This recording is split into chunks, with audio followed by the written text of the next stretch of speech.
Hey y'all, what's going on? I'm back with another Bravo 411, and we have some very special guests that are going to be discussing all things Bravo with me today. And that, of course, includes my good sis, California Cutie. Yay, yay, yay. And then our brother, Deb, will be popping in momentarily, y'all. So, yeah, I'm excited to talk to you guys about. See, look at that, right on time. Like, love how that came together. Perfect. Yes, happy Hump Day. It's Wednesday. Yeah, it's Wednesday. Yes, it's been a busy day. Yeah, it has. The good, the bad, the ugly. We haven't all got together to discuss anything in a while, so I'm looking forward to it for the most part. And I mean, obviously, we all know, based on the headlines, if you guys don't know, we got some very terrible news this morning about someone who we've gotten to know their story through the lens of Bravo, through the lens of their mother being on The Real Housewives of Salt Lake City. I'll go ahead and share that now. 1 second. Okay. Yes. And as you guys see, Mary Cosby's son, Robert Jr., dead at 23. When I first saw this, I don't know about you guys, but I know I saw it and I sent it to you, Cutie, and I was like, no, there's no possible way. There's no, like, this is not true. Like, I couldn't wrap my head around it, because although we were introduced to his story on the show, like, I don't know, I just never thought that this would be where we'd end up. I was always telling myself that he was going to push through and, gain his sobriety, but unfortunately that's not what happened. Yeah, it's pretty devastating to hear this news, especially because that's her only son.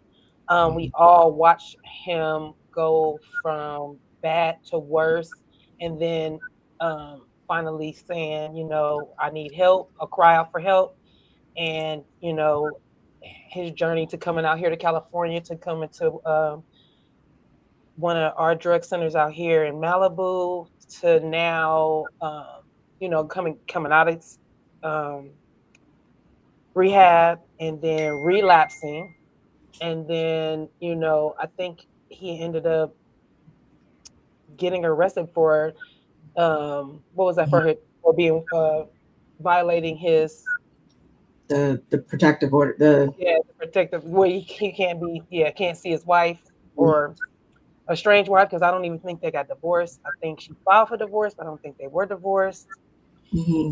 So yeah, and then that puts a lot on her plate, because she's the significant other. And I don't think they were. I mean, yeah, they were estranged, but I can only imagine if you guys haven't watched the show, for anyone who's listening, she also was dealing with her substance abuse issues in the beginning too. So they had originally both gone and got checked into rehab. We didn't hear, I don't think, anything more about where her journey led after rehab. But yes, they were headed towards divorce, and I can only imagine. And I know, Deb, you touched on this in your live earlier, and if you guys haven't watched, definitely go check out his video from earlier. It was actually in the middle of my Housewives of Atlanta when they had put this in my chat. I thought it was a different. Okay. I knew it, because I was in there and I didn't say anything. I was just in the bushes because I didn't want to throw you off. And then me and you were texting back and forth, Barb, and I was like, "Ooh, I don't want to interrupt his thing." And I knew it was going to happen anyway, because it's been happening, across the board. If people have been live and then you hear the news and somebody puts it in your chat, so I didn't think that Deb knew about it yet, because I know he would have stopped, drop, and roll to say something about it. When they put it in my chat, I was like, because I did Atlanta yesterday, so I was like, I already did this, so we can go ahead and cut it. And I realized that when I was actually going through the articles about them, when he got out of rehab, she stayed the wife in rehab. So I'm not even sure when she got out of rehab, but I also know that yesterday I talked about the fact that he had 2 more charges again. Yep. So I'm like, it just seemed like it's like blow to blow, and like for someone who is struggling with substance abuse, that's a lot to deal with. You know what I'm saying? And so it just really made me emotional to even know that like he's still battling with substances, and like she's also like leaving him. Like it's a loss after loss after loss. And so it can take a toll on you. I'm sure. And that is her only child. I believe that's Robert Sr.'s only child too. Just really learned in the documentary and stuff. It doesn't sound like he had any other children. So that's hard. And like you said earlier, I know she's gonna just thinking as a parent, and that's not to place blame or say that that's what she should be thinking or doing or anything like that. But I know she's probably gonna maybe question like, yeah, did we do enough? Did I not? Like, why did this have to come to this? The estranged wife too, even though she was battling with her own issues, she might even deal with like some survivor's remorse or feel like, like a way. It's just so many ways that this can be flipped and work out in the minds of people. It's really sad. And going back to when Mary did say on the reunion how, yes, with him being incarcerated, she knew that at a minimum he would not be able to use, and she was finding solace in knowing that he wouldn't be able to get high or anything like that. So that kind of gave her a little bit of, I guess, comfort in that time, which, yes, just speaks to how I think that's going to eat her up a lot, because she said that, and when he got out, he wasn't safe again. So I think that's going to take a toll on Mary. But I just hope that the people around her, my God, I'm getting emotional again. I hope the people that are around her let her know like it's not your fault. Like you did the best that you could do. And we've watched it on the show, and we've watched how the people from Salt Lake City have talked about how much she loves her son. So I don't think that she failed him. I think that Mary did the best that she could do. And you can't, I always say this, you can't change a person's death date. You know what I'm saying? Like it could have been this, he could have tripped down the steps out walking outside. You can't change the date. And so whatever time that he spent here, I hope that it was enough for her, and I hope that it doesn't take her down a road of trauma or guilt, where it's beating her up every day. Because I come from the church. My mom was a pastor, my ex was the pastor, my grandfather was the pastor, and I learned that growing up is that you can't be sad and live a life of grief. You are able to grieve, but don't do it for the rest of your life, because you can't change that day. Exactly. Yeah, I really hope she does lean into that type of thinking. And I do hope that she has the support of the individuals around her. Again, reflecting back on the documentary, we kind of learned that she has some estranged relationships with different people in her life and like family members and stuff like that. So I really do hope that she is able to get the support that she needs from others. I hope that I'm at a loss for words, honestly, because like I said in the beginning, I just really, it's like, no, this is not going to be the ending. This is not going to be how it all unfolds in the end. I really just didn't think that this would be the case. And I've even dealt with individuals in my life that have had, suffered from substance abuse issues and stuff like that. But I don't know. I just, I'm wondering if, with the wife, if she was getting healed a little bit sooner or going through the whatever program, if it was really working for her, and that's why she had to put the restraining order on him, because he was, as as they call it, backsliding, Well, and they couldn't. said when she put it out there on him, then he thought that he could still go over there and see her after she put it on him. Remember, that's when Mary was like, I don't know why he was being delusional like that, but on the That's ring. because he's using. Usually that's because you're using, so that's the delusional of it all. And so that's what I'm saying. So it feels like she was okay. She was getting better, and she couldn't. See, when y'all both in an addiction, you can't help each other. You got to help yourself.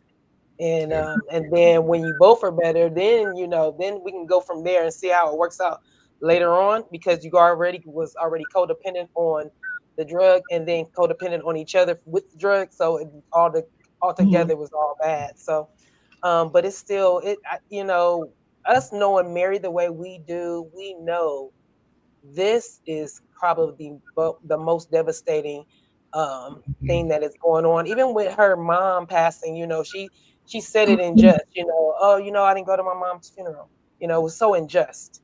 And I don't think that when she said it, yes, but I think it hadn't sit with her, and she hadn't really sat with that. So I'm thinking again, now she has to deal with this. And so, yeah, our hearts go out to Mary, because nobody deserves this to happen. And then I'm hoping that Robert Sr. steps up and is able to be a husband to her. All of that. I didn't want to say husband. I was gonna say like at least give her support, because we haven't seen that. Even with our son, we didn't see it. And that's not to say he didn't do it. I'm just saying he didn't want to be on TV. He didn't we didn't see it, but we didn't see anything with Robert and Robert. So, I'm hoping everything there is okay, and I hope he's okay with his own son passing, and that he wasn't estranged, and he wasn't living in Vegas or in another state and away from his son, and not really, putting hands on his own son. Let me ask y'all this. So when y'all saw the photos when he got out of rehab, and he looked very clear faced, he looked really good. Did you believe that he was on the path, on the right way, or did you feel like, I don't know, or like, how did you guys feel when you saw the photos of him? Let me just share this real quick, because it's funny, because I actually saw this picture yesterday, and I thought like, oh, okay, like maybe he's doing okay and stuff like this. This photo right here on the right, I saw that on Instagram yesterday, and I didn't read the caption or anything like that. And right after this, I'll make sure to read the actual article. The photo is right here. It's the second from the top. It's Mary and him. He look like he have a bald head with a white shirt on. Keep going over. Oh yeah, this one. Yeah. Yeah, I mean, I was just, I guess, resting on faith that it was all going to work out for some reason, more than I was actually dissecting what I was seeing on like in the photos and stuff like that. I guess I was just so hopeful that he was going to, reach sobriety. That yeah. I think this is what he looks like when he's sober, because he had been, in rehab for so long. This is what Robert Jr. looks like when he's sober. And so she showed the picture. I was like, and I remember I watched this girl named Millie Chan, and shout out to her because I love watching her. I was like, I don't feel like he's out the gate yet. I feel like he just got out as a picture of him sober, but he still is struggling. And so let's see what he does after rehab. And when I heard that the wife was still there, I had I wasn't for sure if I felt that that was good for him to get out of rehab. I definitely knew it wasn't good. I'm sorry, sister. Go ahead. No, go ahead. I was just saying, I don't know how long he was in there, but if he did like a 90-day. It was 30 days, remember? 30 days is not long enough. 30 days is not, as long as how long he's been on his addiction is dang near how long he needs to be in rehab. And I mean like a serious rehab, like get it together. Like it needs to be more than 6 months. It needs to be like a full year. depending on what he was on and how, we don't even know what he was on. So, but nowadays with that fentanyl running around as rapid as it does and how it kills really quickly, yeah, you don't want to mess around with nothing. Like, and especially him being 23. 23. Mm-mm. Mm-mm. That's younger than my kid. He has so much more life to live, and I don't know. A lot of me wants to think about like what were the struggles that drove him to doing these things. Some kids do it out for fun, but I feel like he was dealing with something else that wasn't talked about. Yeah, it was. Can you imagine that when his mom got on this show, that everything that was already magnified at one time, that was his that Mary and his dad I can see are that. step grandparents, and or however it goes.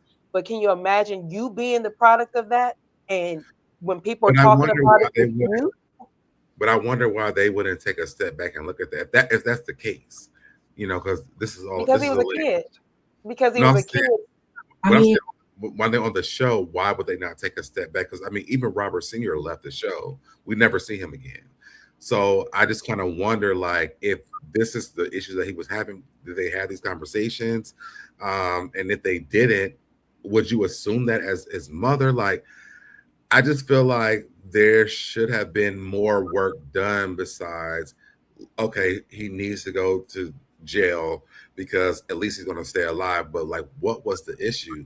Were we doing counseling? Like, were we digging into the actual issues of what was going on with Robert Jr.?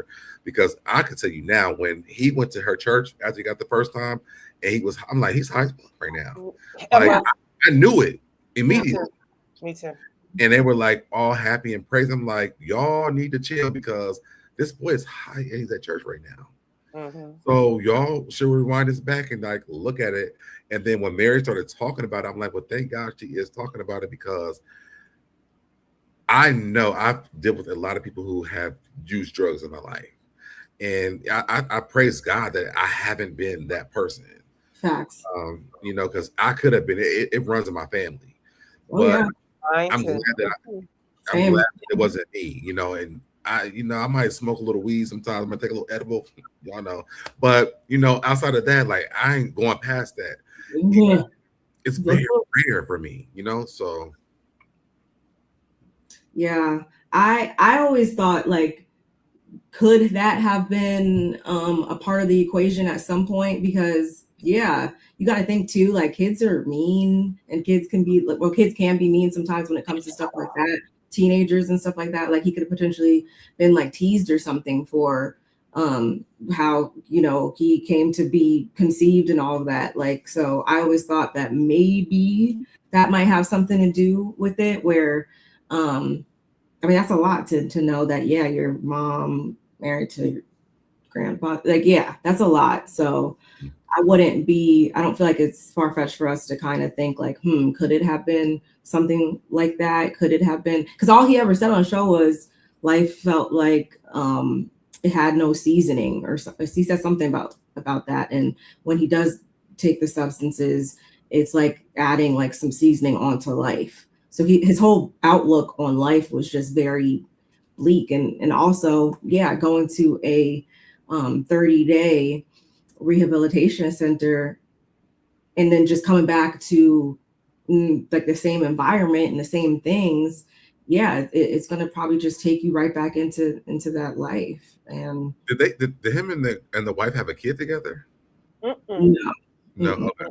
No kid. I wasn't sure. Yeah, but she was at the house so much, you would think they had children, because remember, she was over there a lot and in that room and stuff. And yeah, and it's crazy because you look at it like, well, unless you're there or in it, you never know, because people can. There's so many ways people can take this. They can be like, well, Mary enabled him, and she knew he was doing drugs. Like, unless you've been around a family member close to you, mom, dad, sister, brother, immediately, even your first cousin, like, unless it's somebody you really know, and I'm not talking about your homeboy, your homegirl. No, I'm not talking like that. I'm talking about somebody really that you really, really care about, that grew up with you, that you love dearly, and they get on drugs. It's scary. It's more than scary, because not only because they're reckless, and you're caring more about what's going to happen to them than they are. Maybe dangerous is a better word. Oh yeah, careless. They don't. It's not even careless, like you said. It's really like they're in a bad situation, and I really do feel like Robert has been in this bad situation for a long time. Probably once, probably since elementary school, maybe. And then, just the dynamic of what happened with the church, with the mom and the grandmother, the when you look at the totality of it all, you're like, yeah, this baby was going through a lot. He's going through a lot. On top of being a PK, I mean, that alone is a whole someone like Mary, especially, who's a very unique person. Individual. Yeah. Y'all know I'm a PK, so just the scrutiny of that, the responsibility of that, on top of your mom and your grandpa, daddy is like, together, like that's a lot to handle. And I hope that, and I wish that I don't know the facts behind, the explanation to him of what those things look like, but I hope that those were conversations they did have. They were like blood granddaughter and grandfather, right? No blood. That was her brother's husband, step grandfather. Yeah. Okay. No blood relation. That's why I really. And the grandmother. And I wonder, was that explained to him? Exactly, because you can tell us anything, but like, what were those closed door conversations? Like, what was the real deal conversation that they had behind closed doors to really make him understand, like, the bigger picture of how this all came to be? Well, for me, I feel like Mary did a lot more than, out from the outside looking in, don't know if this to be true. This is alleged. This is my opinion.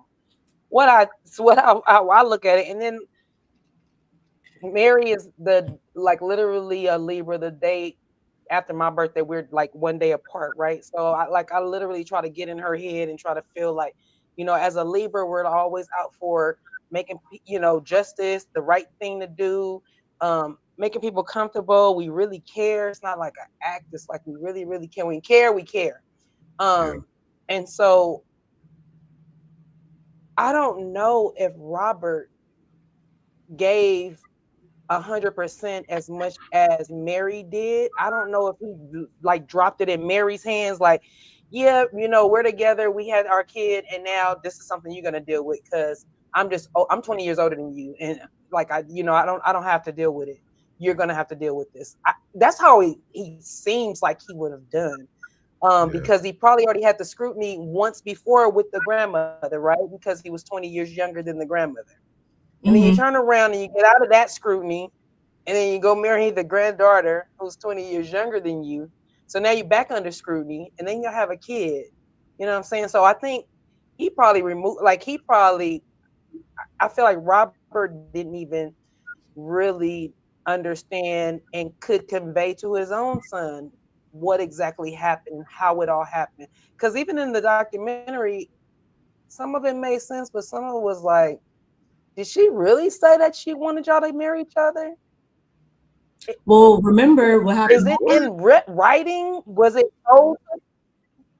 I didn't watch the documentary, so I don't know what you're talking about. Mm-hmm. Remember last time? We did. Documentary. Oh my God. Remember last time that Robert Sr. had a hand in the upbringing of children, according to the documentary. You see what happened last time when they had the boys group and stuff like that at the church, and the drills and stuff that he was having them do and stuff like that. So maybe that just like, what was happening with that? So his role was to kind of mentor the young boys in the church, and it wasn't just your regular mentorship program, because before they know it, and it was, I want to say it was Mary's, I think it was Mary's cousin and brother, maybe relatives like that actually were giving their testimony on it, where they said that they would be having them like stick like thumbtacks behind their ankles, and it was literally like boot camp style, like drills and stuff that they would be having them, you know, do, and balance, and, you know, books and all this crazy type of stuff that literally is hazing, because that's essentially my military background. At a church. And they would never be able to say anything to anybody about it until one day, I think that Mary's cousin was like, no, enough is enough or whatever, and he told the grandmother, and then those meetings stopped after that. So I'm like, maybe that kind of like skewed his idea of how he's supposed to be when it comes to actually parenting and mentoring boys. I don't know. Was he doing that at home?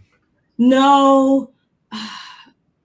And I think Cutie's having computer troubles. Hopefully she comes back in to help me out with this, because if I'm not mistaken, they weren't too fond of him. I don't think. Mary and her sister, I think that they were kind of I don't know if he was more close to them per se, but I know her sister in particular was really thrown off when him and Mary got together, because, you know, he was pops to her, I think is what they called him. And that was just something that she doesn't believe the grandmother would have ever like said. Mary was actually the problem child. So yeah, he was, I mean, he was right there in terms of. I started watching. I might have to go and watch that tonight. Yeah, because I don't want to give you my summary. Like, definitely go and watch it. I started watching it, but I'm just like, I think because I come from a church background, I kind of shut away from those conversations, because I'm like, black and white. Huh? Yeah, it's not a black and white thing. Yeah, so I was kind of shut away from those conversations, because I'm like, well, a lot of things that people believe that happen don't really happen from my own personal experience. But then again, maybe, you know, I don't know. So I gotta go back. I started watching it, but I cut it off. So yeah, we watched it and we talked about it. Yeah, I mean, if you have some time, definitely go watch it, just so you can form your own perspective of it. There was a lot of family members. There's a lot of people involved in it. So a lot of Mary's family members. Her sister, one cousin, two male cousins, sister, a close church family that used to be very close to the grandmother and them. Grandmother. Son at all? Huh? Did they ever bring her son up at all? Not really. No. They didn't. See, that's my thing. It's like, well, so level with me on this. This is why I kind of cut stuff like that off, because her son is dealing with substance abuse. Everything that y'all talking about is stuff from church, but y'all didn't see this. So for me, it kind of makes me feel like, well, are we listening to a real story, or because she's a celebrity person on Salt City, all of a sudden she's this bad person? If you were at the church, and because he's been doing this for a very long time, y'all never brought this up. Like, for me, it just makes me feel like maybe this is not for real. Oh no, I didn't. I will watch it though. I don't think we didn't. Well, let me speak for myself. I didn't take it as law by any means necessary. I took it as, okay, this is a different perspective, like just for informational purposes from that angle, because there's still another side to the story, and Mary hasn't came forward to let it all out and stuff like that. So there were certain things that I was like, okay, can kind of make sense, or there were certain things that were said that she's actually spoken to, and I was like, okay, so that's true. But then there was other stuff where it's like, I could see it being differently, or I wish I could hear another person's take or her take on it. But all in all, and I mean, I did believe, especially in episode 1, I did appreciate how they gave us the whole background of her grandmother and how that she even landed in Salt Lake City. I think I saw that part, and if you say something, if you tell me what that was, I remember a little bit of that. Where was it? Where was it, Cutie? Was it? They were in Indianapolis originally. Was it Indianapolis? Yes, I think it was Indianapolis. And then she like had like this calling that she's supposed to go to Salt Lake City, so she packed up the kids and they walked. Wait. Like really. It's where Prince is from, right? It's where Prince is from. Wherever Prince is from is where she packed up from.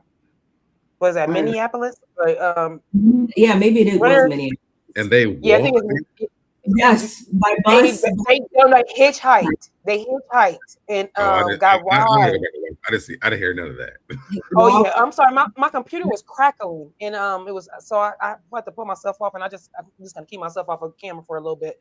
But we could hear it crackling. Oh my God, it sounded like my computer was about to catch fire. I was like, okay, I don't want the light to mess up, so I pulled myself off, tried to pull myself off, and literally my daughter came in here. She was like, "What is that?" I was like, "I don't know. I don't know if it's coming through the computer. I didn't know, so I just like tried to pull myself off. I was trying to exit out and come back in. Yeah, but it's is it a laptop? Of course, it's a whack MacBook laptop that needs to be like. Did you feel the bottom of it? Oh, baby, I keep an ice pack underneath it. That's how much. That's how much I have to, because it will get hot. So literally, I thought maybe it was short circuiting from the ice pack. So I took the ice pack off. I put it on the floor. I think my daughter took it, but however, I thought that was coming through. So that's why I pulled myself off. But as far as, and I was trying to come in, Barb, I was like, yes, the documentary. In depth, I can't believe you didn't finish watching that. It actually was good. It does give a lot for you to form your own opinion, because it's almost like she Barb said, our good sis said, they didn't have Mary's point of view on there. It's just the other people. So Mary wasn't able to. I think that's what might have turned me off from that. I understand that. Content creators that they use clips and sound bites from that they didn't even get clearance to do.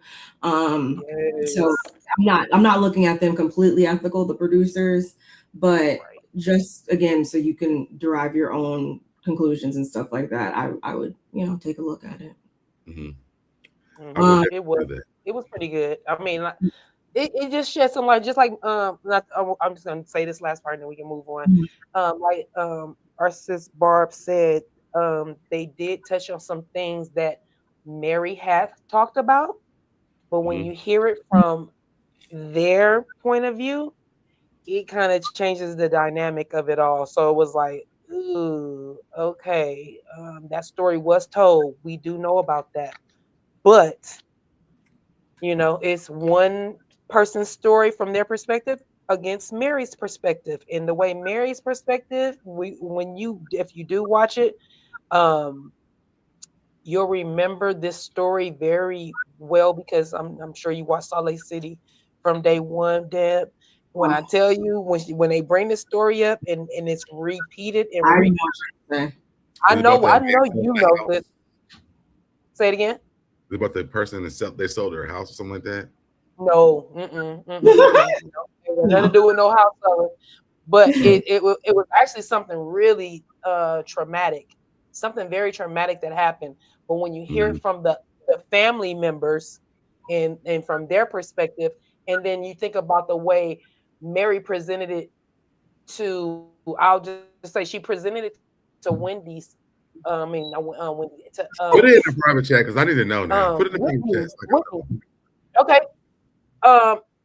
And she presented it to Whitney's family. She told Whitney's kids a story.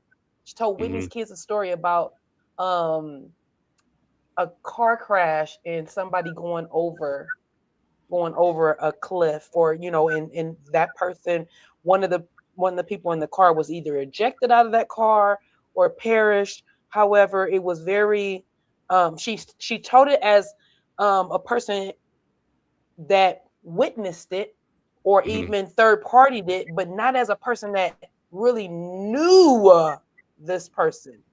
And for the family members, the way they told it was more like, yeah, she kind of said it like in jest, and not like somebody that's trying to tell the kids something, always wear your seatbelts, and always, it's a certain way you would talk if you was if you were hurt or if it affected you a certain kind of way, and the way she Compassion. presented it, yeah, the compassion was not there. And when that family member told that story, and we already heard her tell the story, yeah, it made me look at her a little different, and it made me look at a lot of the stories like, okay, maybe they're not lying, because this story came to us, and this story, the way he's telling it, sounds a little bit more believable. I'll say I gotta that. go So watch yeah, it because I don't even you know what gotta you're go talking watch about. it, bro. Yeah, I gotta go You watch got it. Yeah, you gotta watch it. All right, we sorry, y'all. I just had to, we had to get that out. Let me just quickly, read this real quick, because I didn't even do that. Sorry, y'all. And then, I mean, that's the only thing I got to say about it. And before you do that, y'all know y'all can comment in the chat, right? Oh yeah, we didn't even. Please, like, comment. Yes, we're streaming from all different places, y'all. So like us, share us, subscribe to us, comment, do all the different things in here. I mean, I see 46 people collectively watching. So at any moment, if you want to come out the bushes, we're waiting. It was a thumbs up, thumbs down, or say something, like put something in the chat. Works for me. Thumbs up or down. You just say hello to us. We don't bite. We don't bite, y'all. We love y'all. We love our subscribers and our followers and the people that's just joining and just finding us, or your first time, like, who are these people? We are nice people over here, okay? Right. Oh, I'm off camera because I can't get my front camera to come up. That's I was trying to do that. So I might come out of here. If I do, sis, just pull me back up. I'm my computer like literally won't bring my front camera up. It's giving me my MacBook camera. And okay. No. As of 11:20 a.m. So if I come out, just let me know. Okay. Mary Cosby and Robert Sr., they had released a statement. Our beloved son, Robert Jr., has been called home to the Lord. Though our hearts ache, we take comfort in God's promise and in knowing he is finally at peace. We're grateful for your prayers and trust in the Lord to carry us through this time of sorrow. That came at 11:20 a.m. And as you see, this is from TMZ. Robert died Monday in Utah. The cause of death is unclear, but police responded to a possible overdose, and it turned into a death investigation upon arrival. Police in Salt Lake City tell us they responded Monday night to a call for a full arrest / medical emergency for a 23-year-old male. We're told fire and paramedics were dispatched. His death comes only a couple months after Robert's wife, Alexiana Smokeoff, filed for a divorce. And yeah, I'll link this in the description box, of course, y'all, but I want to make sure I actually read it to you guys so you know the facts behind everything. I wanted to ask you something too. Excuse me. It said, let me make sure this is what it says before I respond to a call regarding and I heard that they're supposed to start, but they're not. They're going to pause filming. So it says, circumstances, Salt Lake City police responded to a call regarding a 23-year-old male in a potential full arrest / medical emergency. Mm-hmm. Do you know what that means? Arrest / medical emergency? Let me arrest / I mean, I know what medical emergency means, but were they trying to arrest him and then they realized it was a medical emergency? That's kind of how I took it. But let me ask AI. Because I think the reason why I'm saying that is because when I read that thing yesterday, he had like 2 other charges going on. So yeah, he says that down below. Okay, so maybe they were trying to arrest him when they called, but then they realized it was a medical emergency. Well, and it also doesn't give the address or anything like that. So I'm like, not trying to jump to conclusions here, y'all. This is all just, allegedly, this is all just us trying to think of how this all came to be. I wonder where it occurred at, and yeah, what is the context? Like, what is the specifics behind where it occurred at? If he was already was he already in a place that he wasn't supposed to be? Like, I thought he was at her house. That's what I'm feeling like. Yeah, like, Could it have been like, oh, he's trying to come over here again and trespass? We're going to call the cops. And then it turned into he possibly, I don't want to put these narratives out there because I don't want any of you guys to. No, I think that, let me see, because I feel like I pulled this up when I did it earlier. Keep going. Let me see if I can find it. I think they said where he was at. Oh, okay. I did hear that they would typically start filming, I want to say this month or next month or something like that. They are gonna pause it right now, which I think is very kind on their part, because sometimes Bravo acts like they don't care about anybody's feelings or it's a business for them at the end of the day. So I thought that was decent of them. Andy also put out this Bravo and Andy also put out statements. Andy said, devastatingly sad news out of SLC. This is every parent's worst nightmare. My heart is broken for Mary, and I am sending all my love to her and Robert Sr. No. Oh, Barb, wait a minute. I think I have a 911 call. Oh God. I haven't looked back to see if anything else came about. So some more stuff might have been said. Uh-oh. Not a 911 call. I want to say, I thought I saved Bravo's statement. I'm on page 6. It says 911 audio reveals harrowing details of Mary Cosby Robert Jr.'s death. There's a bunch of ads going on, so I'm trying to see if this is where it's going to show up at, or is it later on? Hold on. Hey, sweet tea talks. Say, what'd you say? Oh wait, this is it. Hold on. I'll send you this. Oh God. This. Oh man. I think I sent it to you backstage, and then you can post it. Oh man. Oh my God, that's so sad. Yeah, I don't want that to be the case. Wait, how do I? Oh yes, this is a 911. Oh my God. Why isn't it letting me touch it? Or why isn't it letting me bring it up? Can you copy and paste it? Are you on your phone?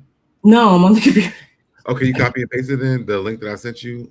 I'm trying to. I don't know why it's acting stupid like that. Oh, I put it in the main chat. Let me put it in the private chat. Why isn't it letting me? I put it in the private chat. You go. Oh, okay. That's weird. In the private chat.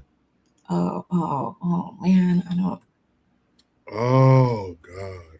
My stomach is hurting. If I start crying, just let me cry. What am I about to? Okay. Oh, is it this video?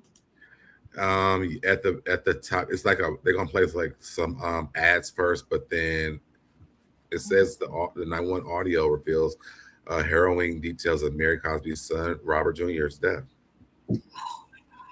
And when I heard the beginning of it, says 911, so 1 dose of Narcan. Oh.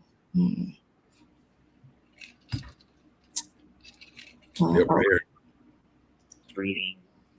1 dose of Narcan has been given. Police have to call 3 units en route at 1816. Copy, thank you. 043. Only at 4848 South Focal Way. Yeah, if you want to start one for now. 4, sorry, can you back? 17. I'll have a bag and check his jacket. Watch this down. Yeah, it's my bag, thank you. 79 South Lake, 1036. Helpful.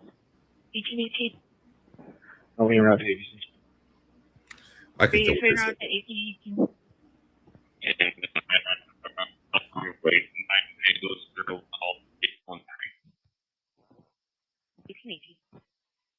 1819. Ambulance 109, can you show us an halftime, please? As well, 1819. You're on the right. The Class C loading up a semi. There were some people stopped in the right lane. 2 of them were out of the car. Couldn't get a trailer there to get some traffic control. I was on the list and got asked. Location just 9 minutes ago. 36. Information still incoming. 45, I copy. I'll be 21. Can you HO in that vehicle? Can you tell what they're saying? 18. Trying to, but it's hard. Situation. Medic got 2, right? Give you a GTA and hospital for you. Oh, 788. I took that one last week. Northbound. 8 Alpha Uniform 323. Occupied 1. All fire units on backfire channel 1. Be advised, purpose and hospitals to be on a full ambulance for the next 6 hours. Information now from BT22. Control 267. 1822. Travel you're in? Like direction of travel? Right at the intersection facing southbound. We're going to be in the number 1 lane. Just right next to the turn lanes. I copy, thank you. Attempt to locate 1823. South. Look approximately 1 hour ago in a 2009 Silver Pontiac. Threatened to overdose on Foothill, negative weapons. I heard overdose. Locate a suicidal subject on South Jordan, 1990. They left from 3 Nicholas Lane, 9655 South. 6 units, code 4 check. They left the area of 1753 Nicholas Lane, 9655 South, approximately an hour ago in a 2009 5. They left threatening to overdose on Foothill, negative weapons involved. This is an attempt to locate a suicidal subject out of South Jordan at 1825. Place to 16 meters, 38.7 south, and a 5335 west. No history for the phone number, and no contact. Liquid birthday. 6. All units attempt to locate a suicidal subject out of South Jordan. Subject's going to be Tyler Quintero. Date of birth 4/3 of 1990. Left the address of 1763 Nichols Lane, which is 9655 South. Apparently he threatened to overdose on Foothill. 1827. 1827. 46. I can call on 058. 146. I got that 21 at 1827. Yeah, suites, local golf 86, 4 Fox Delta. 46. That's 33. And saying that he's being aggressive as well. He wants to start heat. 3 Nichols Lane, 9655 South, about an hour ago. Negative weapons. You're going to have to locate at 1829. Okay. Attention 118 and Medic Ambulance 118. Respond to full arrest at 3854 West 5400 South. Respond on deck fire 3. Medic Engine 118 and Medic Ambulance 118. Respond to full arrest at 3854 West 5400 South. Respond on deck fire 3 at time of 1830 West 5400 South. Complainant is with a patient who passed out and is not breathing normally. 1831. Locate the suicidal suspect out of South Jordan Reach. McDonald's?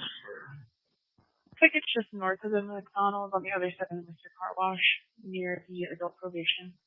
Clear and respond on an accident with injuries at 4000 West 4700 South. Respond on channel 2.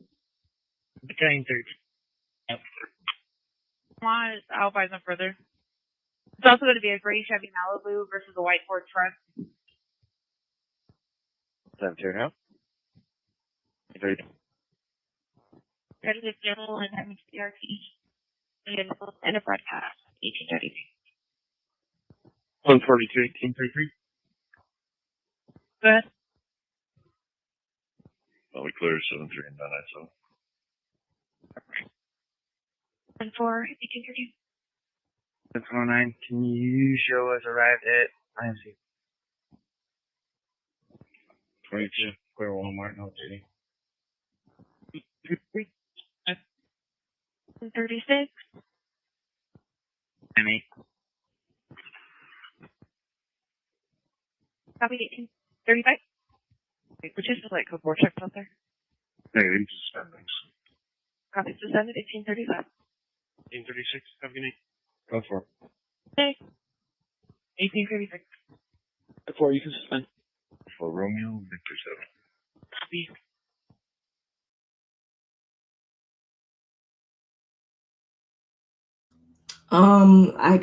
I gotta listen to that like again, because like I heard some things and then it was kind of fuzzy in certain parts. So it sounds like there was a big. You're muted still. It sounds like there was a big conflict, or like it kept saying like they were fleeing and the subject was threatening to overdose. So I feel like, yeah, like was this, I don't want to say intentional, but like I don't think this just happened. Deb, you're on mute. You're muted.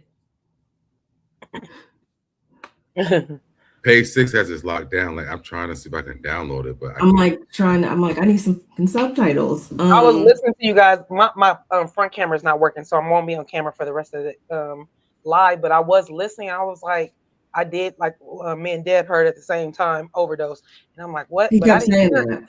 But I didn't hear what you just said, which is you said you said something about fleeing or. It sounded. I kept hearing Pontiac, like they were talking about different vehicles, so it sounded like what I'm thinking, not a car chase necessarily, but it sounded like this person was supposedly leaving this scene, going to this scene. I heard McDonald's and stuff like that, so it sounds like he was going around based on I don't know. Wait. I found some shit on my computer I didn't know I had. All right. So hey, Ray, thank you for joining us, Ray. 911 audio reveals harrowing details of Mary Cosby's son, Robert Jr.'s death. Robert Cosby Jr., the son. Wait, let me see if I can go down here. I think it's translating what it said. Because I'm like, I could not pick up enough to like really. I'm not in that dark place. Is that on? Let me see if that's on here first. I was looking, I didn't see. So what is, if you see it on the article, let me know. But what it says on here, what it says translated, it says in one emotional moment, Robert told his mother that he was at a standstill in his recovery after completing a 30-day rehab stint. I'm not in that dark place, but like it's still there, if that makes sense. He said, explaining that he is struggling without the ritual. Robert's relapse was is this in here? I want to make sure I'm not reading. Yeah, it is. But okay. That doesn't say, the only thing it said was at the top that I just scrolled past it. It only said dispatched, responded to an overdose. What's the ritual? Hold on, where I just saw. I literally just saw what I was about to freaking say. Where did it go?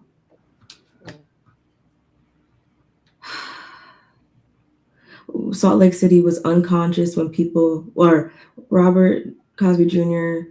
was unconscious when police responded to a 911 call before his death. The dispatcher said, according to the audio exclusively obtained by Page 6, 23-year-old male, not conscious, not breathing. 1 dose of Narcan has been given. Police have been called, 3 units en route. Okay. So maybe that was just overlapping audio from the other officers that were en route potentially. I don't know. But I know, yeah, I definitely heard the subject is threatening to like overdose or whatever. So that makes me think it was purposeful. My gosh. I kept saying that. We'll link, I mean, it's in the chat right now, y'all, but I'll also link this in the description box. I gotta go ahead and download this video. Barb, did you see what I sent you? I'm not sure if you have this on your docket, because you probably do, but Ken sent this to me and I sent it to you because he was like, oh, mommy, y'all going live. You texted to me? I texted to you. Yeah, it's on your phone. Yes, it's on your phone. Yeah, that's in the thumbnail. I know, but like literally, this is how my children work. That's actually probably. Actually, I think we'll talk about the trailer next. But literally, I had sent McKinley this sad story because my son, shout out to McKinley, his birthday is on Sunday, he'll be 16. But I literally sent him the story about Robert Jr. because he watches, he watches our lives and he watches stuff with me. And so I texted him that. He was really sad about that. And he was like, I say, me and Barb gonna go live and talk about that. And he sent me that story I sent you. I was like, look at my son. Look, Yeah, producer. it's very sad.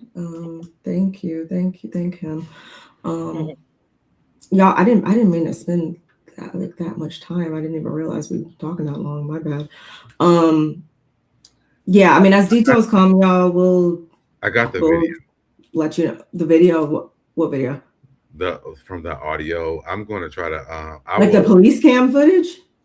The one with the audio from the we're listening to. I just got it, so I'm downloading. Bro, can you send that to me too? Can you send it to me? I just want to hear it again when what I'm going to do is I'm going to take the volume up so we can kind of hear what's going on. Okay. So I can edit the audio. Y'all brother be knowing what to be doing. Come on, let it do what it do then, baby. But yeah, I'm trying to make sure we can hear what was happening in that phone call. Okay, cool beans. Because I can. Deb, send me the edit version with the reverb in the. That's what I'm gonna do. That's what I'm gonna do. Yeah. Yeah.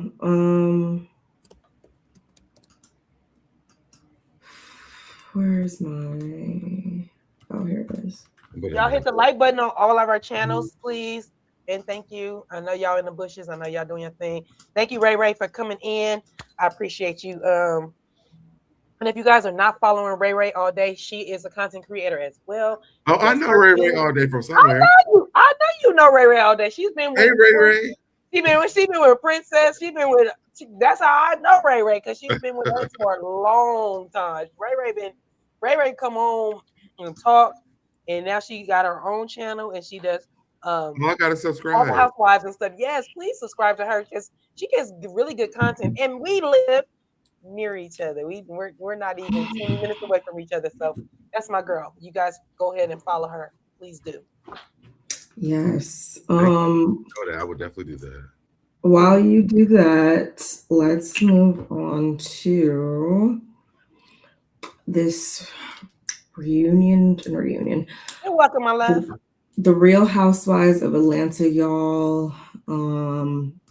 They came out with their trailer for season 17. And I mean, it's probably an unpopular opinion, and I hate that I feel like this, but I wasn't excited for the season. Like, I'm not. Like, okay, I'm not going to watch it, but I don't know. I guess it's the particular people that are on the cast right now that just, I don't know. It's not moving me. It's not moving me. There's certain. Do you think Portia is going to be a lesbian? I mean, according to Instagram, I mean, hey, that's what she keeps posting about. Portia has had a different relationship every season for the last at least. This is true. Seasons, and it's been with a different person. So we done moved from men, from America. No, from her husband. From the husband. We went to a baby daddy. To somebody else's husband. So now we over here to a lesbian. Now she eating cat. I don't think that Portia. I don't feel like we're gonna get Portia eating cat next season. That's what I'm saying. It's always, we never get like down to it with her. I don't care about Shamia's storyline. I don't. Drew, I can take or leave. Like, it's Phaedra. No. With Drew. No. Phaedra's a no. So Phaedra is an absolute no for me. Phaedra is a no. We all can agree on that one because she gotta, with Phaedra, she always gotta get on somebody else's coattail. So literally, we already know y'all know she about to get right up on freaking frack. So she gonna play on freaking frack right now. So because this right now she don't have nothing, right? So she'll be able to because she's allowed and Pinky is on her ass. Wait, who? K. Michelle and Pinky is on her ass. Okay, good. She can't do it this season. Thank you. Okay. And so wait a minute. So the lady with the blonde. Oh, I know we're about to watch the trailer. So that's vegan slut lady. Yeah, not vegan slut. Ooh. Y'all know what I'm talking about. Slut vegan. Whatever this shit is called. Y'all ain't know. The slutty vegan. Whatever. Y'all know what it's called. Y'all know what it's called. I'm not a vegan, so I don't know. I don't know. But her name is Pinky. But I love the fact that I know her. Oh, Shut up, God. sister. It's because I know you weren't doing it on purpose. Like it's just, No, I it just didn't do it. I would never. Pinky, I would never come to you on purpose. That's not how I operate. That's not my operation at all, honey. Okay? It's the slutty vegan. Thank you, slutty vegan. I've never tried it. And I would don't laugh at me, y'all. But I would love to try it. I've been following her for years. When that came on my screen was on my news channel back in a few years ago, and I was like, oh wow, that's nice. You know, I like the name of it. I like it. I just like the way it sounds because it almost sounds like. Let me tell you, it sounds like sloppy, but the word slutty make it sound like a sloppy Joe. The way she played the word slutty on vegan is so dope to me. It's just like a sloppy Joe, a slutty. Let me tell you, slutty vegan is amazing. So y'all know I was an educator before. So they used to actually come and pull up for Teachers Appreciation Week. Okay. And mine, it's supposed to be just for us, right? That van rides down the street. People are following that van. And so they had to push them people to the back so we get our food to go back into the bed with the kids. But like wherever that van goes, then people are following that van. And it's like an ice cream truck. She has a restaurant as well, which is I've seen that. It's all the way around the building, so like it's hard to even get there. Thank God that she pulls up to the school because when I tell you, it was one of the most amazing experiences I ever had in my life. And I don't eat vegan food, but I would from there if I'd have to fight to get it. That makes sense. It's on my to be visited, but I just I love the business of it all. I love when we have the business women on these shows that are all about their coin and their business. But I just, like I said, I'd be lying if I said I wasn't like, okay, I'm going to tune in regardless. But I love it when me and my sister are like, we're not on polar opposites because like literally I only watched the trailer today. I listened to other people play the trailer, like shout out to Brooke Ashley, shout out to Bondi Blue. So I listened to them play it. I played it yesterday too. Yeah, shout out to SoDeb, the best brother on YouTube channels on the streets. You understand what I'm saying? But literally, I only got to listen to it, so I didn't get a visual. So today, when I got the visual, first of all, let's start with here. The reason why I think my sister is not interested in the damn show is because y'all didn't even give us a real. Should we start there?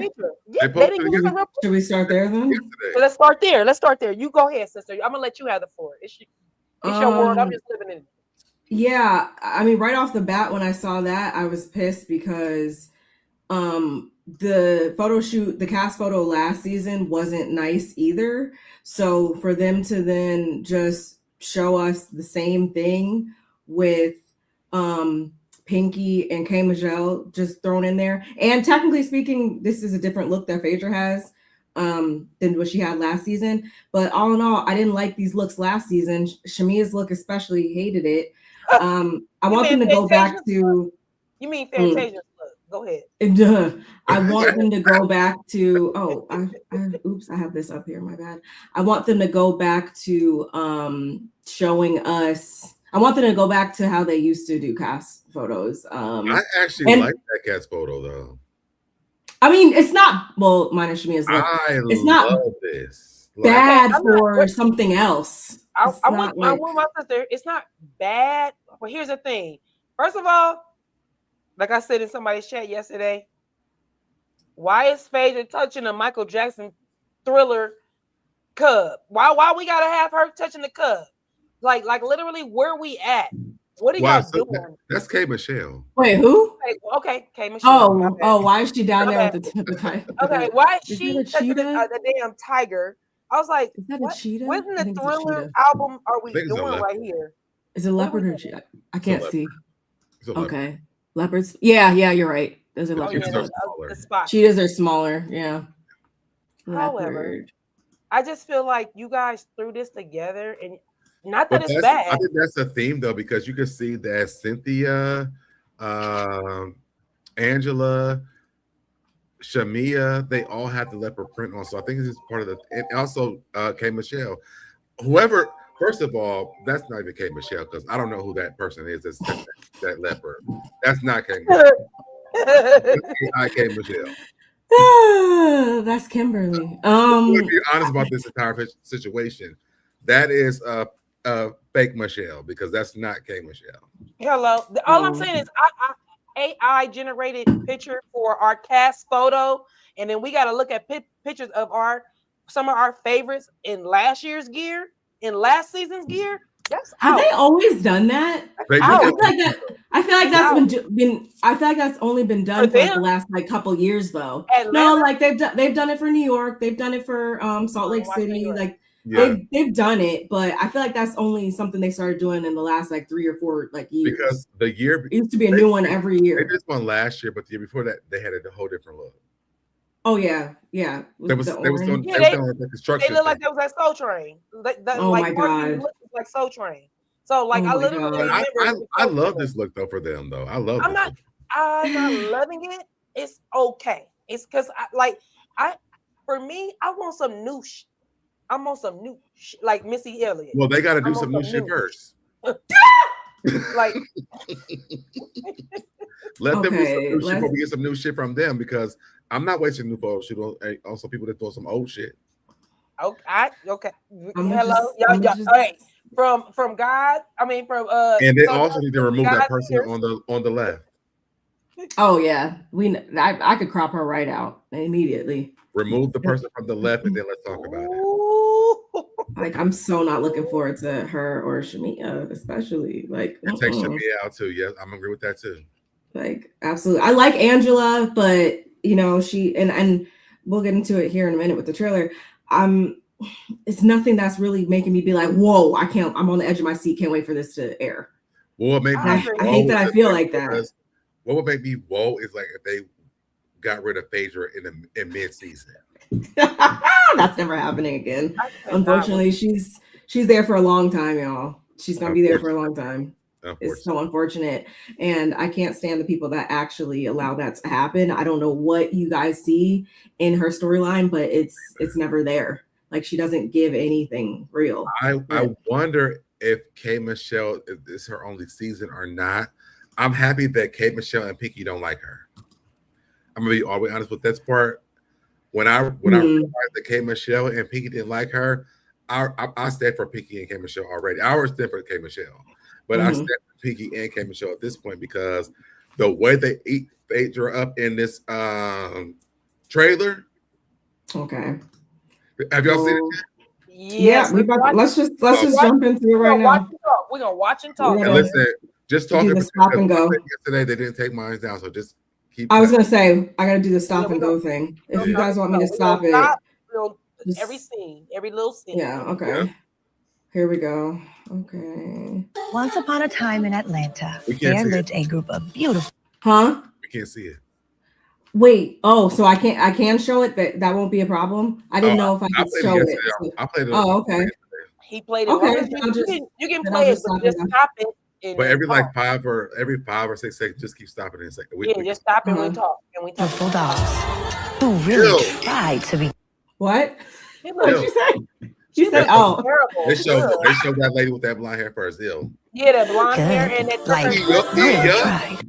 I don't like. Stop. Turquoise is my favorite color, and she has a turquoise dress up, and she's like horrible.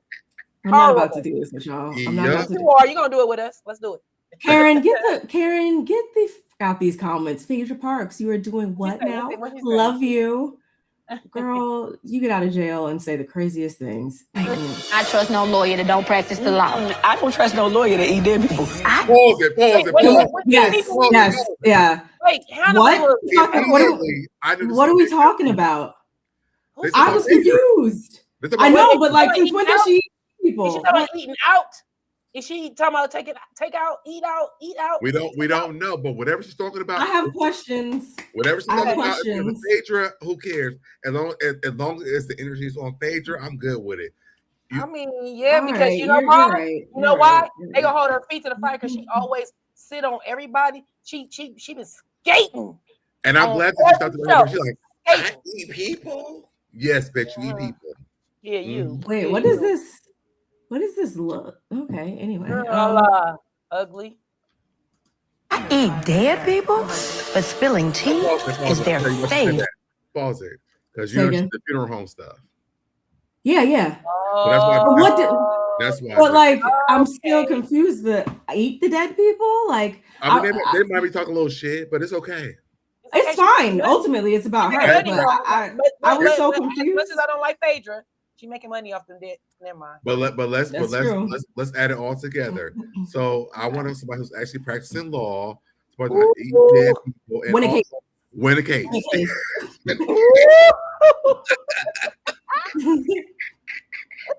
Win a case. That's what we talk about. Oh shit.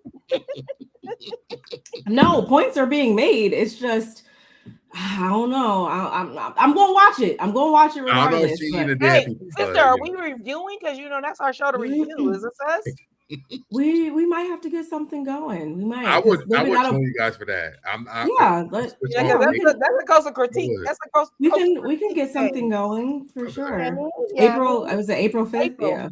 Free game. She said that she was sleeping with a married man.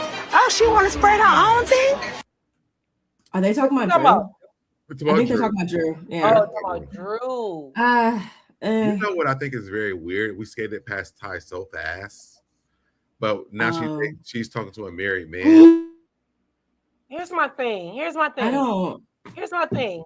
Married, in some cases, that's not a black and white thing. It's in certain states mean different things because like you have to like live separately for a certain amount of time. I know, brother. I know. I see your timeout. I see it. I know married single people. I literally know married single people too. I'm not saying it's right because that's why shout out to Kandi, and I know we're gonna get to watch what happens live with the Kandi Burris fuck the Tucker. But you know what I mean? What I'm saying is I like the fact that some people do honor and respect their vows to the point where they don't step out when they are separated or in a divorce court or whatever the case is. But when you tell me she's dealing with a married man, she was probably married too, but she wasn't with Ralph. Cutie. I don't even care. I just don't care. Like she gonna do what she wanna do. Look who is saying this. Okay, brother. I thought you was trying to be on. I thought you was trying to diss Drew. Look who's saying it. This is woman who stole a married man. Are we gonna listen to Portia talk about Drew dating a married man? You stole a whole married man, bitch. Like, what do you mean? Yikes. I'm not listening to Portia about Drew still a married man. Baby, you married you stole a whole married man, took his money, and now you a lesbian. Like, we're not doing that. We're not doing that. I mean, okay. Not playing with y'all tonight. You're not playing with y'all tonight. You cannot come to and when the tea is poured. What'd you say? She cannot come to us with this. I mean, of course. The real ones know. That's when the dolls come alive. I should have bought your foreclosed house. Eat it. Now, who was she talking to? She's talking about Angela. Yeah, remember she had those like 4 or 5 houses that were doing nothing but costing her money. I'm loving the energy. I want to know where it's coming from, but I mean, ultimately, yeah, you did have those houses, Angela, and that's, I mean, anyway. Where we at? Okay, Mr. Clean, don't do it, Papa's first. So many people are going up for that. I love that Papa Smurf, Mr. Clean. Eat it, Angela. Eat it. Mr. Clean. I mean, it was crazy. Mr. Clean was a good read. It was crazy. That was a great read. That's why I said it was crazy. Like, ooh, yikes. I appreciate Angela's contributions, but okay. This season on The Real Housewives of Atlanta. We the richest bitch you ever seen in your goddamn life. I'm already annoyed. You gotta watch Phaedra and Portia be sluts. I don't want to see that. I don't want to see that. I don't either. Get on my nerve because after this, they're gonna be grabbing on Portia's ass and shit like that. It's two bottom feeders, two fucking bottom feeders that feed off each other, and so they think and all that slapping hands and grabbing asses and shit. Just go fuck somewhere real quick so y'all can get that shit over with, because y'all get on my nerve. Y'all really get on my nerve. It's like just go handle it. Portia that date Sway, she could have ate Phaedra's box and stuff. She came out like she was trying to do with Kandi, and we could have been done with this. Hold on, I clicked out of it. Yeah. I'm gonna tell you all season, I'm not here for Phaedra. I'm not. And I'm gonna allow it because I never, except for her on Traders, that's the only time I was able to digest her. I hated her on Traders too. I hated the fact that she lives in Atlanta. I hate everything that Phaedra does. I don't like it. I only watched Traders this last season, so I got to go back, and so I didn't even know she was on Traders, and I will go watch. Busy got me to watch Traders. I actually watched. I love Traders. No, Traders is my shit. I love Traders. Traders is my stuff. Yeah, I love it. I love it. I love it. I hope I get to see somebody that I know on it. I really do. People kept talking about Candace Shout on out there. to people that I know that I hope that be on it. Although, let me see if I would like Candace on Traders. I love you ain't gonna do me like that, sis. Now, let me tell y'all something. Where's your body is so giving right here. Like, look at Phaedra's face. Wait, Phaedra is good for giving crazy. That's all she gives. It's a thin space. If y'all don't know, because I'm from the West Coast, that's Thiz face. You know when E40 say Thiz face, that's the face right there. That's it. That's the Thiz face. That's the I'm gonna play in y'all's faces, not give you my real life face. I make all my YouTube my thumb marks like that because y'all love Phaedra so much. I'm gonna make my picture all the time. Who love her so much? Y'all, no, not y'all on here, but the people love Phaedra so much. I'm be like, y'all better love my videos because y'all love Phaedra. Look like this, all she do. Right. Portia's body does look good though. I can't lie about that. Yes, he has. Tell me how expensive I am right now. 180,000. I know your hair is looking whack. That hair is not expensive. That hair is giving. You know when on Dreamgirls when the girls turned their wig around and was like, let's do it this, yeah. It looked like she turned her wig and was like, I'm going with this, bitch. No. The only reason why I cannot hate on Shamia is because me and Busy married in real life, and she's really a good. Like I believe it. I believe it. I like Shamia. No, I like Shamia. I actually I know my sister doesn't, but I actually like Shamia. I feel like she got a little raw deal in the way she was presented, not when she was presented to us on camera, because we've been seeing Shamia a long time ago, been on our RHOA, been on there. But when she became a cast member, I don't know why she dumbed down herself. That's Shamia. Like what you see on this show is Shamia. Yeah, she dumbed down herself. And she's really fun and quirky. I think she dumps herself down for Portia. That's what I'm talking about. Okay. But that's what I'm talking about. I'm saying I don't know why she dumbed down. She's the only person she can dumb down herself for is Portia. Like, okay, you know what, Portia, this is your show. I'm not gonna come in and she didn't literally probably say that to Portia, but in her head, they're not friends anymore. So hopefully that changes. But she shouldn't have did that. She should have just came in as Shamia. Come in if you and Portia are beefing, if you and Portia got an underlying whatever it is, don't dumb yourself down. Just be Shamia.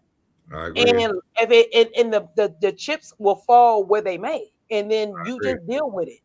And especially because they had mother beef issues. Now that's some old other level shit right there. But you that was know, their mother's problem. That was not their problem. And Portia should hey, never made that a problem. Bro, look at here.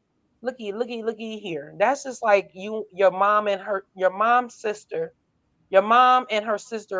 are having a beef, and then the kids be involved. It's the same shit.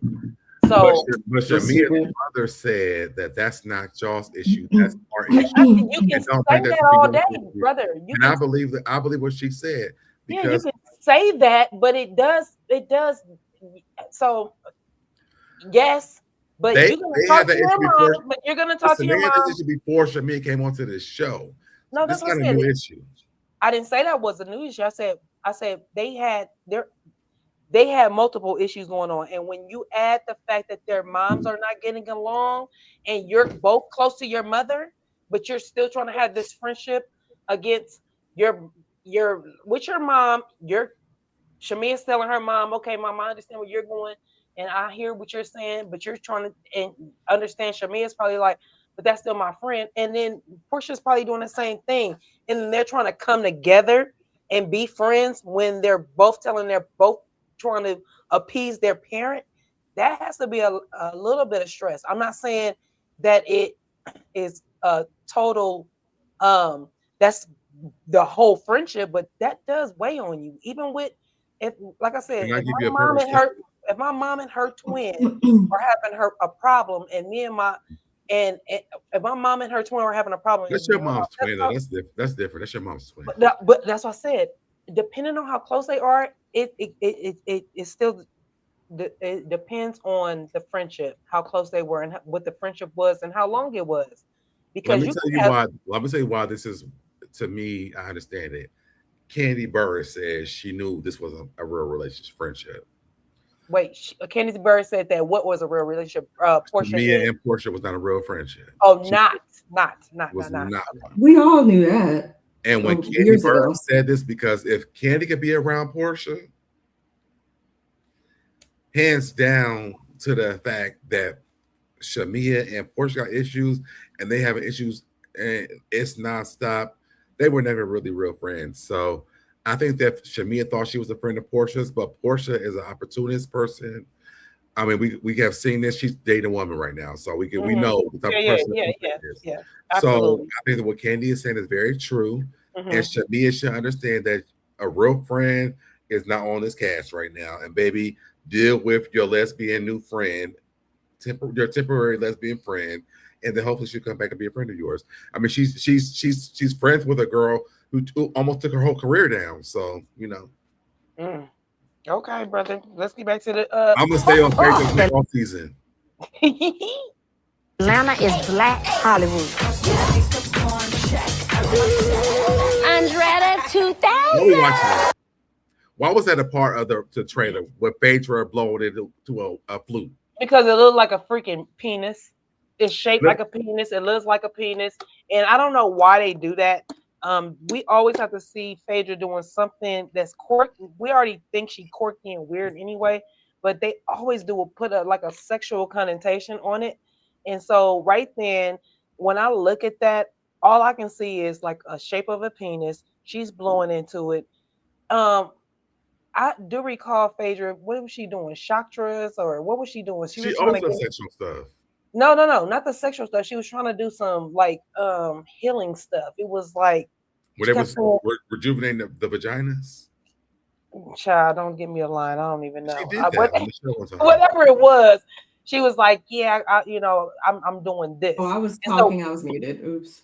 Oh, what you say, sis? But I was saying, yeah. I don't remember what it was. She not a shaman. She was doing like some. It was something. Reiki. Okay. Yes, Reiki. So for me, when I see her doing wait. What did you just say? Reiki. Remember when she went on Married to Medicine that season? And that was supposed to be her claim to medicine.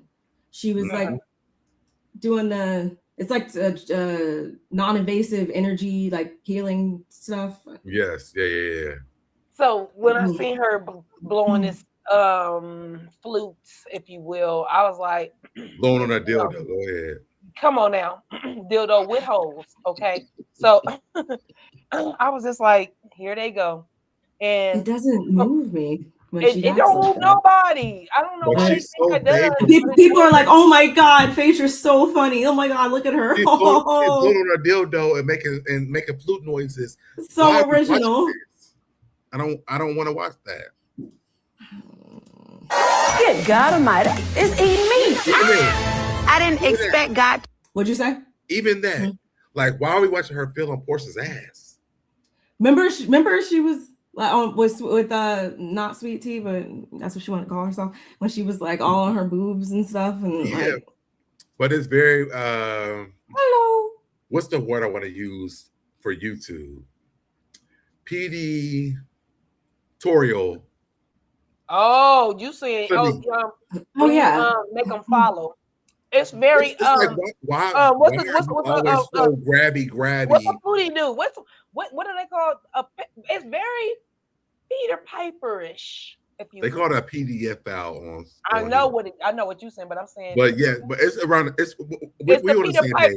It's the Peter Piper, like how R. Kelly was you know, the Piper, the one that's. Let me show y'all. I'm gonna play. It's almost like I'm gonna play in y'all face, and that's what I think they do. But you were on Housewives saying that Kandi going to give people substances and then have a good time with them. But you on the show. I can't do with her, y'all. I'm sorry. All season, I'm going to review the show just to talk shit about her. I to send a 6'5" tall man with big arms and tattoos. This is my friend Sway. I love these hands. Pause. Who was that man? That's Mike. He was on that show. Ready to Love. That is Mike. I'm like, Ready to Love. And of all people? I watched that season. Now I was like, is he taking photography? And then they end up like, oh, I like, you know, what I because at first it he like wasn't ish, if I remember. On that show, he ain't the girl that he had, him and the girl that I thought they was gonna be together forever. Because like seriously, just like I thought the Clifton and Joy would have been together forever. It was like giving the same vibes, and that the girl that he picked they were both together. They was cute, but yeah, no, I can say I don't know who that man is, but what I know is the storyline is she's gonna be down to date him to go eat cat later on. So. She said that last season that she was dating a man and a woman. Though I just didn't know was it going to be somebody who we saw. She said that in between the break of last season, and so that's it was. It dragged into this. People was like, "Oh, well, Portia's dating a woman and a man," because she said it on, I think on BravoCon. Or yeah, she did. And so when she said that, it was like, "Oh, Portia's dating a man and a woman." So Portia's like, "Oh, they're leaning more towards this woman." So here's the storyline. Let's go over here to the woman because they didn't want me to date another man. So now we see this 6'4" foot man. But you know we're gonna go to the cat because that's what's more interesting to y'all. Portia's not gonna take this girl after the season. Now they probably gonna break up on this season. But I feel like I'm tired of Portia's storylines. I don't see her that lasting or being the person she's supposed to end up with. I don't believe that. I think it's just something to do right now. Like, and we're still looking at this on the screen right here. Let me hurry up and change it because no. It's giving Atlanta. But you know, sometimes we play in the field too much and then we look up and we're like, hey, what happened? She convincing her. We played in the field too long because you be dating all these whack ass niggas, and all of a sudden here comes me. It's called macking, bro. It's called she macking on her. She mac daddy. She had to mac Portia because Portia's all like, I need a new storyline. Portia macking her because she's like, oh yeah, give me all the details so that I can go back to the show and say, yep, and that's why because all girls said this, so now here we are. Hold on, and let me pull this up for you so you can see what I'm talking about. Portia don't like this girl because you look at Portia kissing this girl. Mm-hmm. Valentine's Day look real nice. I mean, I think Valentine's Day looked really nice to me. They look like they had a nice Valentine's Day. If I was gonna put her with a girl, though, I feel like no, I don't see her like wanting to be with like a stud or anything like that. I would see her wanting to be with like a more feminine. Where's it at? Girl, if she was. So that's why I would. That's really? if she's gonna go that route, yeah. You don't think she would be the most feminine? I mean, I mean, when what was the Erica Mena and Santana, whatever, I can't think of the girl name. Santana. Yeah, I could see her being more with the family. They were a beautiful couple. I was like, ooh, y'all honestly. Like y'all pretty. Can you pull this up? Hold on. Did you put it in the chat? It's yeah. What is this? Add. Why isn't it letting me add it? Oh, hold on. I'll just stop sharing that. That's why. Tell me that. Does she really want to kiss that girl for real? I don't think it has to do with her not like. I think she is attracted to women, but I don't think she would. I don't see this. Vaginas. She want to be in love with. That's what I'm saying. I don't see her like, yeah, with no. I see her with someone who's more girly. Relationship with a woman or a lesbian, whatever, and not want to do like this is a like. Let's talk about me as a gay man. I ain't gonna get into this. I love foreplay. Ain't no way you're gonna be doing this with me when we got two of the same parts, and I don't have no back door for you to go into. Ain't no way that this is gonna be like how you kissing me. Wait. I said a lot of things, so let me rewind. Yeah, I'm like, wait. I wait. Say that again. Talk to us slow. It went over my head. I'm supposed to you like we in the 5th grade. Yeah. Okay. So the thing is, with two men, like we have things that we could do, right? Yeah, yeah. Right. There's the back door, there's the front door, you know. Yeah. There's the sides, right? But with two women, there's the part they have to put on. That's not here. But I'm not kissing no man like this. That's what I'm saying. Like I see her more, wanting to eat box than I do sucking on a strap. Like I don't see that happening. And that's what I'm saying. I think Portia wanted to get her, but JJ ate more than anything. Mm-hmm. She don't like that girl to have a full relationship with her. What do y'all think? No, that's what I think is I don't see if she's going to go that route. I see her with someone that is more feminine, more. No. If I was Portia and y'all saw me with, listen, if y'all saw me and I was Portia, this is not the type of kissing I would be doing with another man.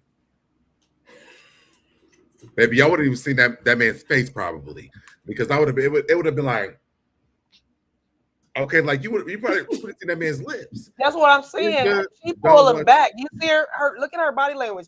Portia butt is big. She pulled back. I mean, pulling forward. I'm gonna wait until we see the season for me to really. Little gap between them right there, the little red in the middle. Because you can show or not show a lot in the picture and like stuff. So I'm gonna wait until we see on the actual season to really. So let me show you this because I got more receipts. See, you know what? Come on, receipt. I'm not. Oh my god. The same way she kissing this girl, the same way that she kisses Simon. So hold on. Oh my god. Simon. Oh my god. Because you got to bring the receipts. Hold on. Hey, Feisty. Oh my god. The Feisty. I saw you earlier over on Scotty's too, Feisty. Hold on. Let me make sure I put the right one too. Oh, this one right here. This the same way she kissing that girl. She might not want to mess up her makeup. She don't love these people. I know sometimes, like, when I want to mess up my makeup. So Deb is saying, we don't love them hoes. She don't love them hoes at all. She don't.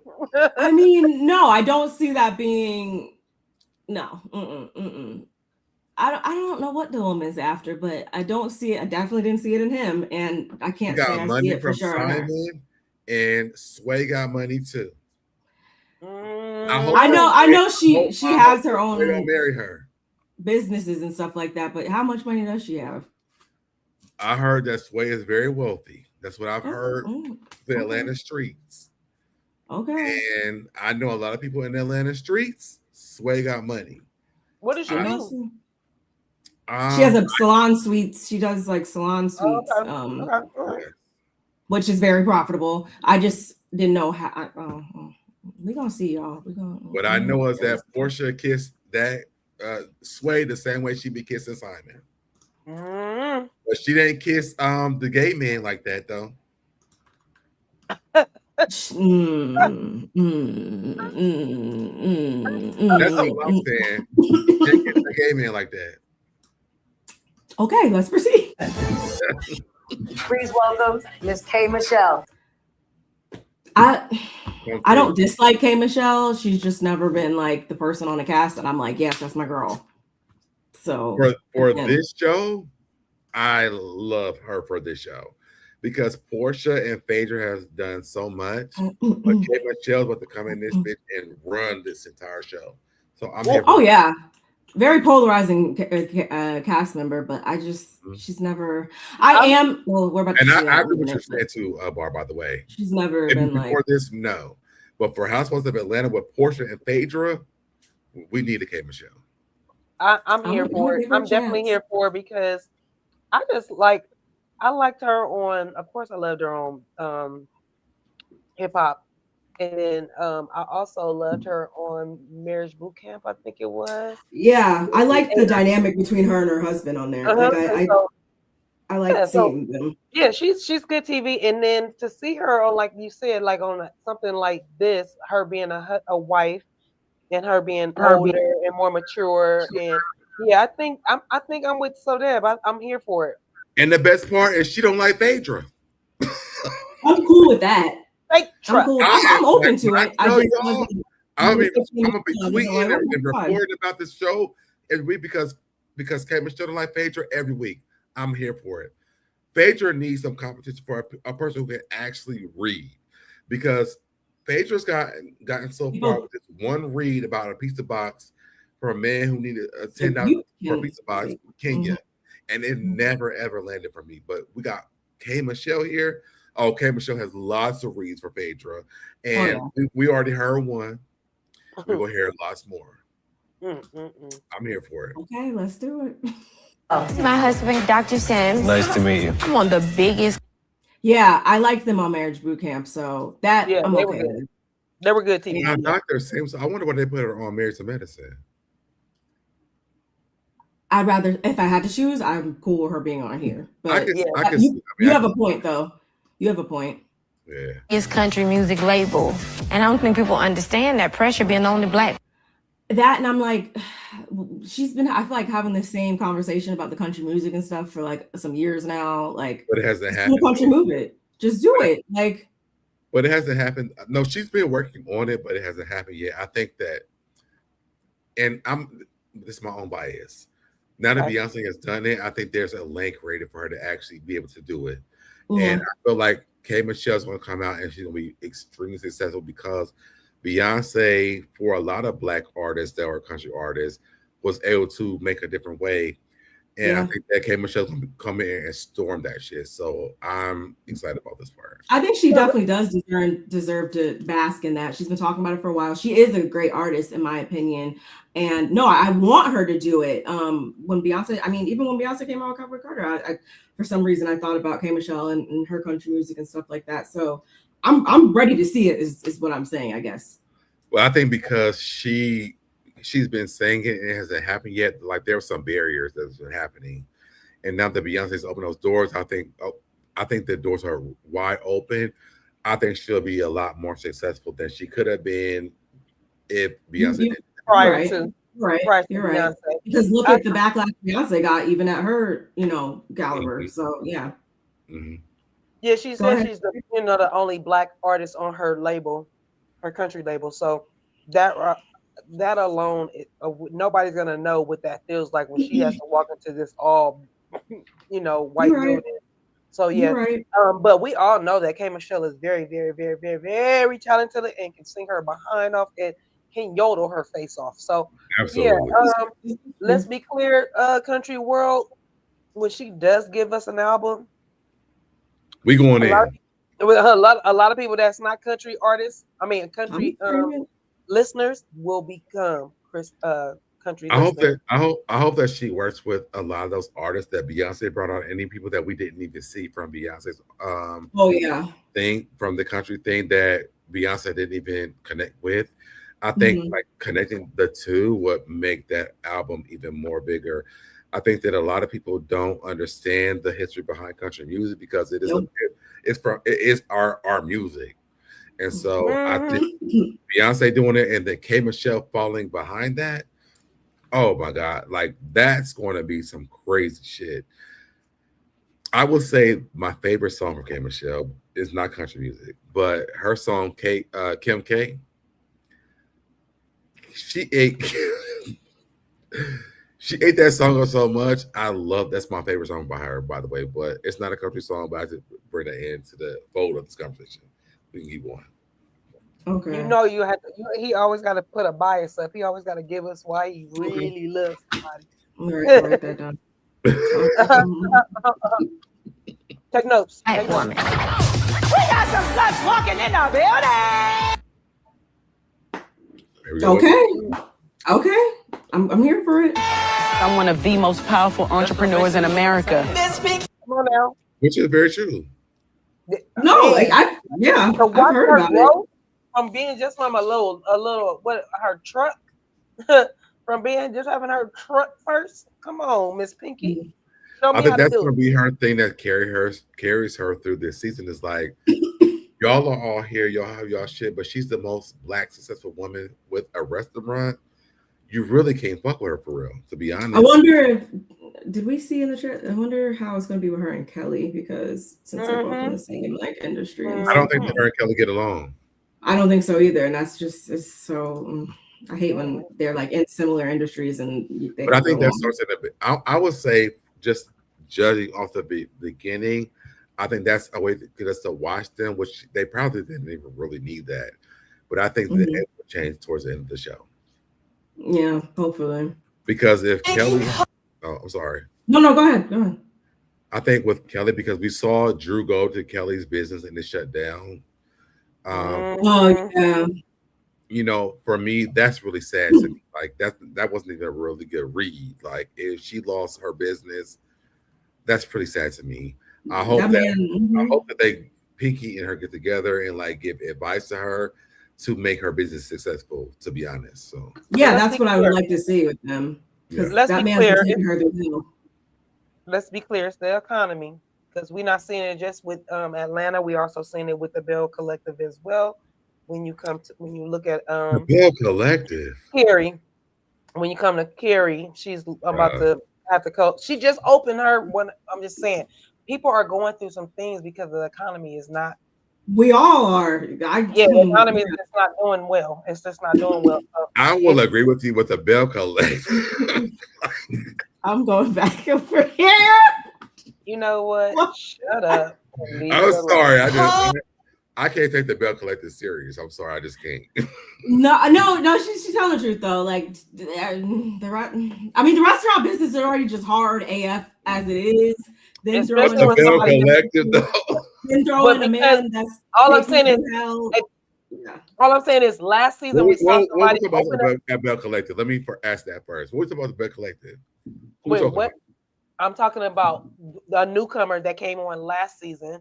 Her name is Carrie, and so she came on last season. She already had a restaurant called Brick and Spoon, and then she opened up a new one, and now we're in this next season, which is her sophomore season, and she's already talking about how to close well, right? Right, and all I'm saying is we just saw Carrie, and we just saw what's the little baby name with the big boobies? Kelly. But you're on that show where so we just saw Kelly. All I'm saying is we just saw Kelly open something last season, and now we're going into this new season, and they're already closing. That's like those are months. That's not like you know why I can't take Bell Collective seriously. All they do is shit on each other's businesses. Like they don't do nothing on that show. What's that? I don't know. Is Latrice or Leticia? I don't even know the two. I know the names. But the one who sells the Goddess Links, they shit on each other's businesses, so it will never grow because they have a platform to help each other grow. They were like, "Oh, it ain't shit. Shut it down. Oh, she doing brunches. Shut it down." Like I can never take Bell Collective seriously until they actually take themselves seriously. let's be clear. Latrice's Goddess Links have not closed down. She actually opened up a restaurant. I know that's true. But I'm saying, okay, I'm just saying her business is that's fine. all they do. But I'm just saying how the economy is, and it's just crazy how Kelly is going through this. Just like you said, Drew chose to go live like a big dum-dum when somebody is going through something, when it's not I think that Drew did that on purpose. That's what I'm saying, but it doesn't show Kelly. But no, what I'm for saying a good reason though. For a good reason though. But even what I'm saying is it fell flat because it's the economy. It's not Kelly's doing. Like it's different if it was, well, you know what? Kelly's food is not good. Kelly can't get the business to do with it. It's not that. And so when you go and try to be opening, I'm opening the door and I just was here a couple of weeks ago and woo up. Girl, shut up. Go on somewhere. But I think she was doing it to say like the doors are shut, where y'all at? And I feel like eventually it will come to fruition what Drew was doing. I don't think that Drew is a bad person when she's trying to be facetious about somebody's business. Drew is a very strategic person. If people haven't learned that throughout the years, she really is. And I feel like when she went there, she was like, oh, the door's not open. Well, I think eventually people will be like, well, why not? Let's go over here to get some waffles and chicken or whatever. To me, that's what I personally Yeah, no, I would have been like, girl, Kelly, why is this door open? I wouldn't have got on my live. I would have called Kelly, like, Kelly, what time are y'all opening today? Because I'm right here at your spot. Kelly would have been like, but Kelly's not her people who come for her business. She's like, where are the people at? Like, it's shut down. Where y'all at? For me, that's what I thought. I thought it was like a marketing scheme. Okay. But I could be wrong. I built this $100 million brand behind. I'm used to seeing her with locks. I just remembered that too. Everybody keeps saying that. Yeah, I'm used to seeing her with locks. Every great man is an even better woman. Was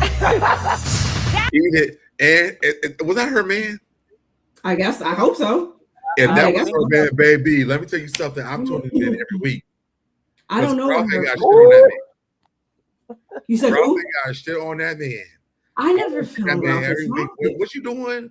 Take us down to Slutty Vegan every week. When that man come down there, I want to see him every week. I don't know what people saw in Ralph because he was never the number one husband on here for me. Ralph was fine. He's got a weird shaped head, and he's not that cute in the face. I mean, I never really thought about the head thing. I just, in general, I wouldn't. No, he got a smirk on his face. He's not my. He got a smirk on his face that like it's a permanent smirk. You know how people have a resting bitch face? Well, he has a permanent smirk on his face. So even when he's smiling, it looks fake. It looks like it hurts. It looks like it's uncomfortable. It looks like I never smile. I just got the, you know how Popeye has a certain look. It's not that he's being mean. Popeye has this squint about him. Rob has the same squint without the pipe. He just has a look about his. I don't think he's unattractive. I just am not personally attracted to him. Fine. He's not fine. No. I think Ralph has like that. The aura of like, what is that I'm trying to say? It's like, I could like give you that little whatever, and like I think Ralph can flirt with, like, he's a great flirting. I can see that. I just wouldn't move. It wouldn't like move me. It wouldn't talk me into the bed. Like it just, he not. Okay. But I'm just saying, this man, if he gonna be on there all the time, I will sign up every single season. That man is fun.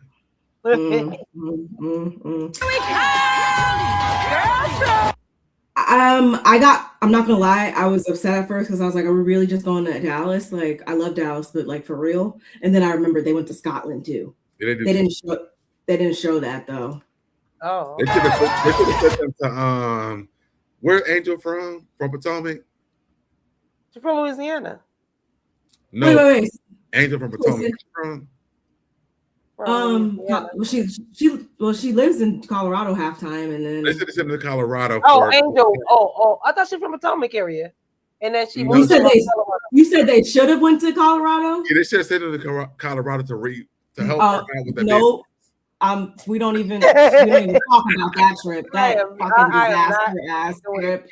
That doesn't even count as we act like that didn't even happen for her sake. It didn't happen. It did not happen. It didn't. Yeah, actually, what am I talking about? It didn't. The experience is still there for you. They should have tracked back with Angel and gave them the fly fishing experience with the food. The fly fish. And like let them have an experience with. Is it just me?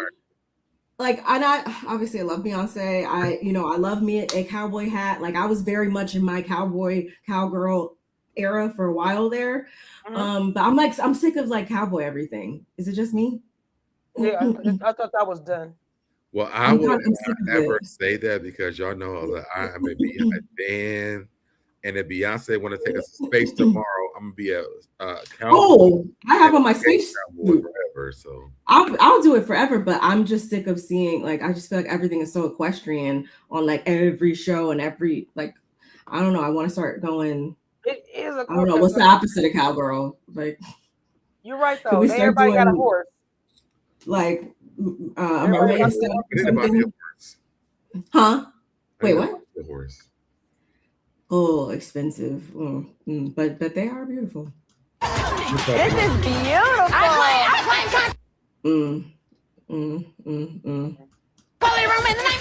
Hopefully I can find me a cowboy.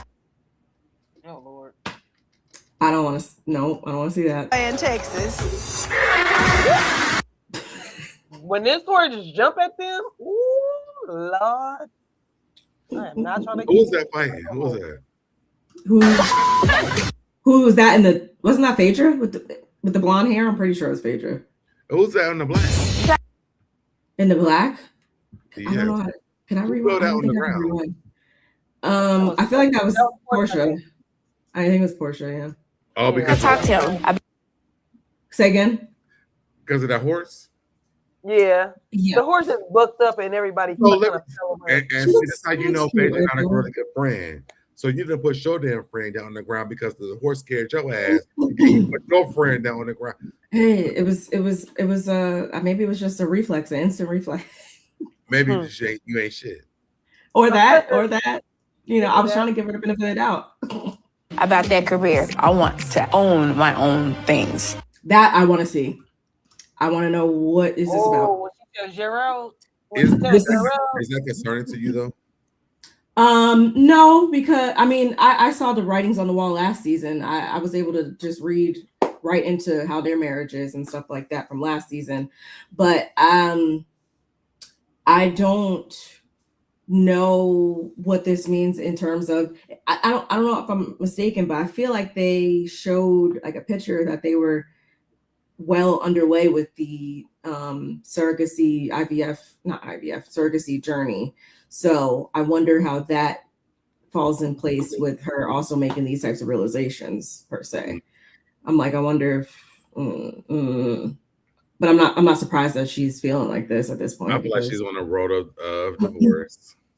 Oh, the starter pack? Yeah. I mean, was this her second season full time? Yeah. My own stuff. Yeah. I'm like, okay. Housewives starter pack. You already know what to do. And she looks so pretty right here. It's a pretty picture. She really does. She really does. I mean, this cast, like, this is one of the best looking casts in my opinion. That is not denied. But I think it's so crazy because she's fun in real life. Like, even when me and Busy met her, like, she was so fun in real life. I hope that this show doesn't bring like trauma to her relationship for real. So do you feel like they were? Did you feel like they were stable? Like, do you feel like it was a really fun time, like nothing? Wait, her husband was there too when you met her? Yeah. Oh, okay. Because there was Brian from Kandi and the Gang and her that hosted Friday Night Vibe. And Brian. I hate Brian. Yeah, they because that's when they invited us. Busy and me did all those. She literally she lit up the entire outside space. I believe it. She hosted it, and I'm like, people are watching the show, but this is how Shamia really is. It's like she's just fun and like all these things. So like for us to watch them kind of go through, I want my own stuff. I'm kind of concerned. Oh yeah. Yeah, that is concerning. No, This definitely isn't just a concerning. throwaway conversation. This is Yeah.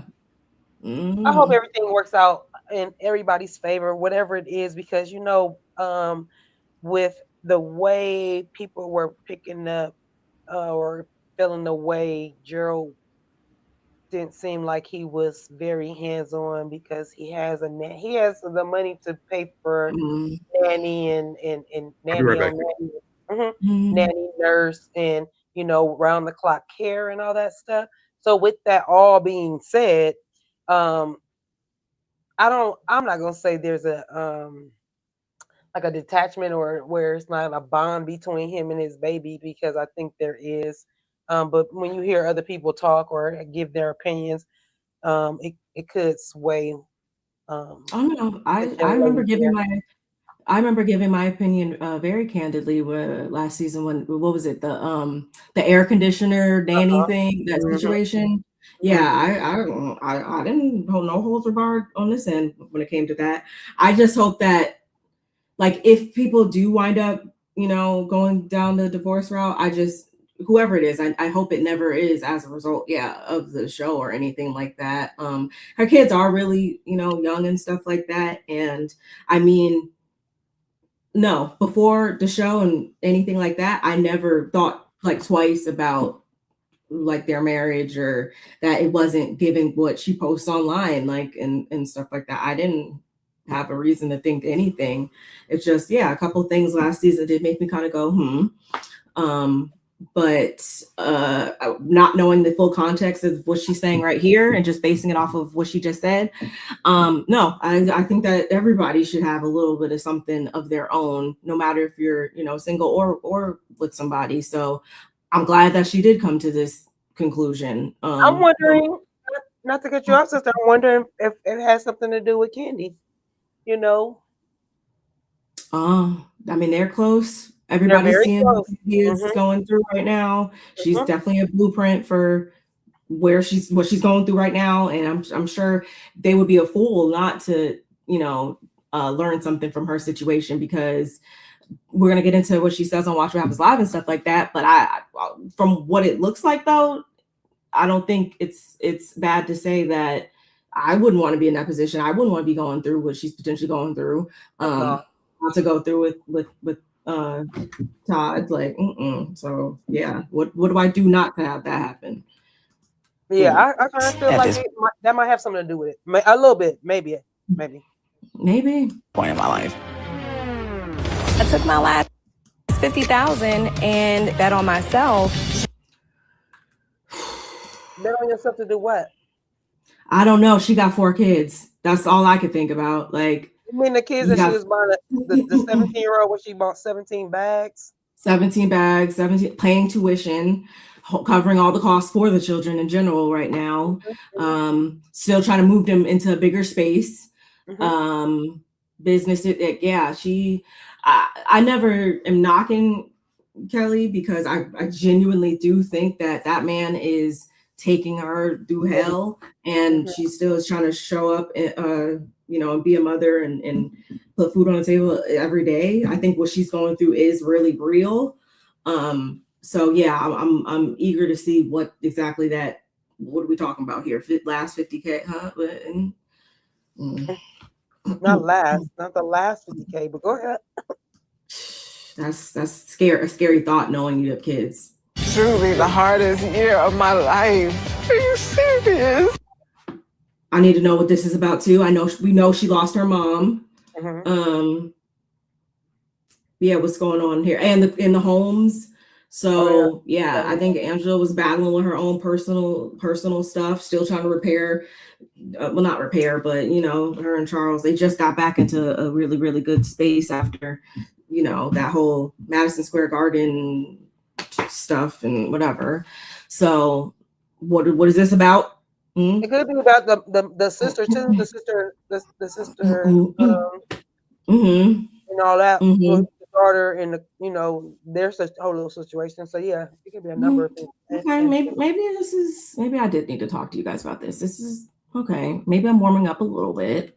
You ever slept with a married man? No, I have not. You absolutely did.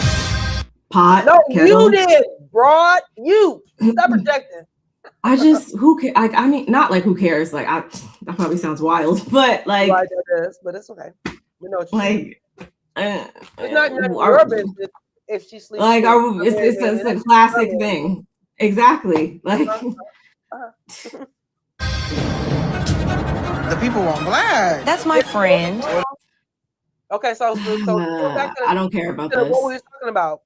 She had the flute. Now she got a gone. Phaedra. I don't care about this. I don't care about that, and I don't care about this. If she is, because she said that it was nothing going on between them last season. I don't know. Like, I just don't care. Like, if somebody, I don't care about who these people are dating or not dating. Just show me good TV. Like, let her do what she want to do. Ralph is no longer in the basement, so she could fucking be out here doing whatever the fuck she wants. All I care. I thought Ralph still was in the basement. No, their stuff is finalized. He had to get out. They had to sell the house. Yeah, their house is nice. I feel bad because that is a nice house. Yeah. Now you got to uproot the children. So wait, Ralph is not in the house no more? They both got to go. No, he wasn't. And like in general, they have to sell it. So. Oh, they moved. They both had to move out the house. Yeah. Yeah, but I don't know if he had already moved out though, or I thought he had already moved out even before. They had to both move out of the house? Because like a marital asset, maybe it just was. I don't know. The judge just decided. No, you guys just need to. Yeah, y'all just need to. So which is probably better than him trying to go after her. I want to know if they're going to talk about, because remember last season, right? Didn't he like think that he should get some of the money that was in this LLC or this? He was trying to be all weird about that. So I wonder if we're going to hear about how that all broke down, or if she did an interview or whatever. Because I'm curious to know, beyond y'all selling the house, like how did it all? What was the final word on it, on how everything got because he was a bit decided. He was being a real butthole about it. What up, baby? Good to see you. He's in my DM. Ooh, Black.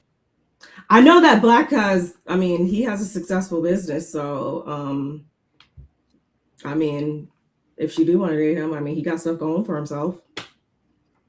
But is Drew going to date men or women? I mean, I think Portia and Drew is confusing to me. Drew, I didn't really buy, well, even if that was something with her and Ty, like I just no. Well, I see her. Ty and me said on Basketball that she was dating Jordan. Did either of you guys watch Mimi's interview with? Not yet. No, Carlos the King. No, I didn't watch it. Whose interview? Carlos the King and Mimi Foss. I watched that. I watched that. Okay, you will watch that, or you didn't, or you did watch it? I did watch that. Oh, okay, yeah. I didn't watch it yet. It was very interesting. Oh, I like these. I think the big takeaway from that, I mean, before you even watch it, was that Mimi said that she feels like that she didn't make it. Her and Stevie didn't make as much money as Jocelyn did, and she feels like because they brought Jocelyn on the show, they should have all made the same amount of money. That's what I could believe that. I mean, I seen Jocelyn responded, so I figured something was said, but I have to watch it. Yeah, Tip Miami from Love Hip Hop Miami responded to, and I'm like, why are you even talking about this? Huh? Go sit down. What? Tip from Miami. She I heard you. I'm confused as to what she was. I'm like, baby, you probably make like minimum wage. It's that because I thought she went back to dancing. So well, not only that, she's just never been a real cast member. She's never been a cast member. She's always a friend of. No, she was a real cast member, like her first or second season. Like, I think she was a cast member in the beginning. Is she? I think she still is one now too. I haven't watched in a while. Let me shut up. I do feel like what Mimi said was true though. Stevie and Mimi should have made the same amount of money that Jocelyn made, because without them, there would be no Jocelyn. For sure. I agree. No! Then why would she be allowed? Let me tell y'all something. If Portia drinks out of a cup that ain't got nothing else to drink in another motherfucking time. Because Portia been drinking out of a cup with nothing else to drink in it since Nene was on the show. No, why is that cup not full yet?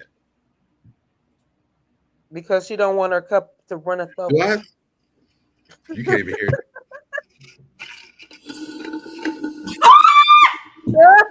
I start doing that all the time too, because like, why do we gotta keep hearing that? I like it's That's just annoying. That is annoying. Lame as fuck to me at this point. Excuse me for my language, but it's just so lame. Like every season, like you ain't got nothing in your cup.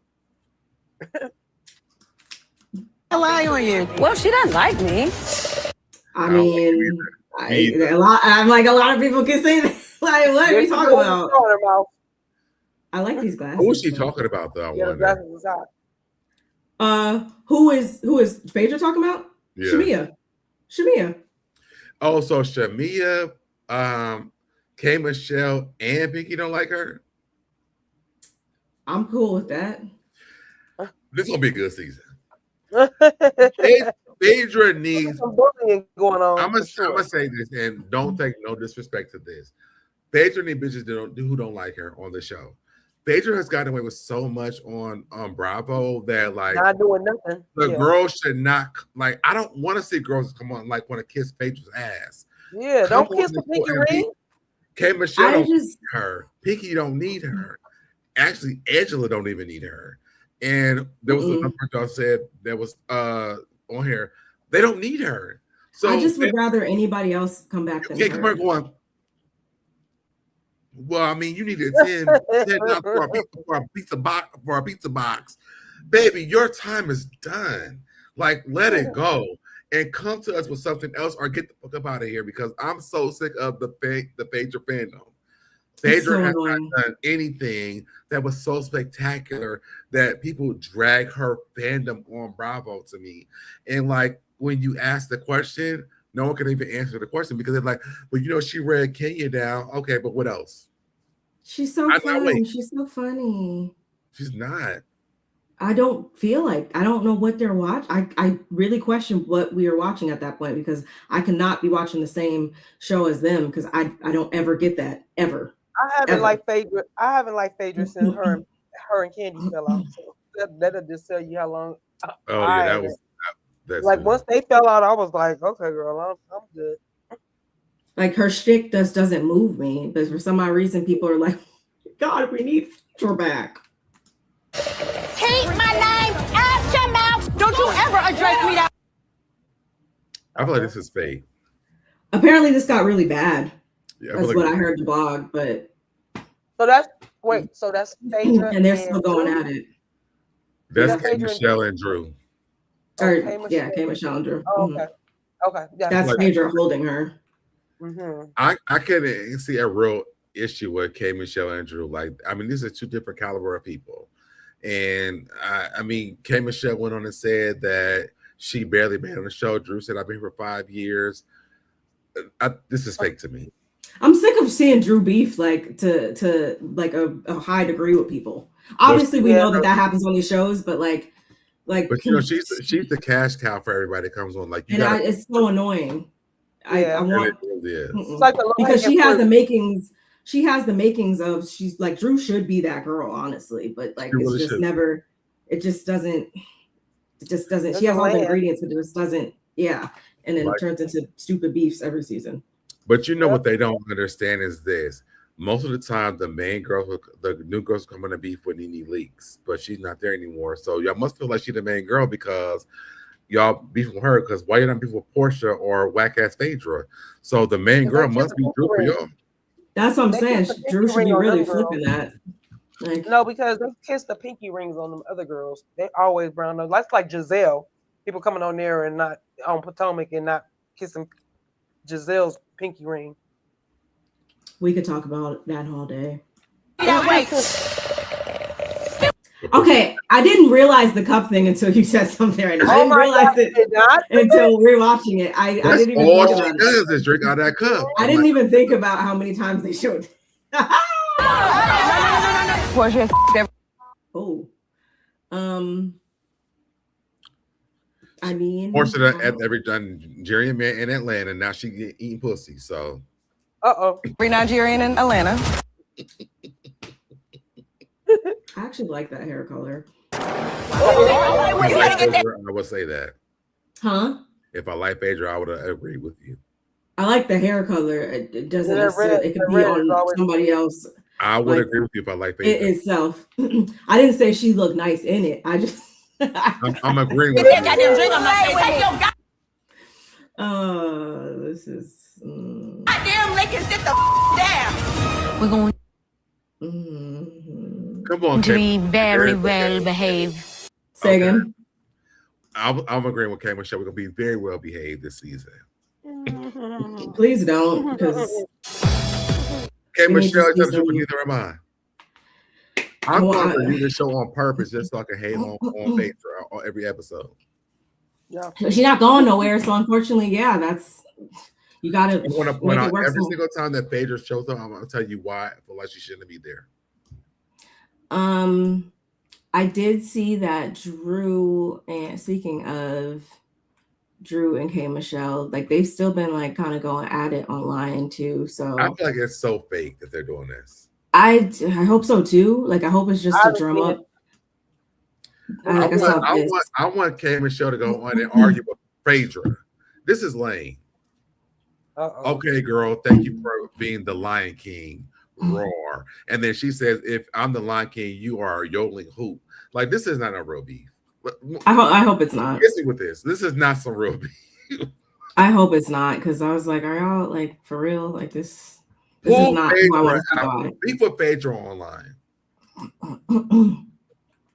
And that's my issue is when these people get on this show, on these shows, it seems like they just don't go after the right people ever. Like it's the total opposite person that we actually want to see their wigs get like tugged on. It's never the person that should get that. I feel Phaedra has been able to just fly by unscathed for seasons, and I just every dog has its day, right?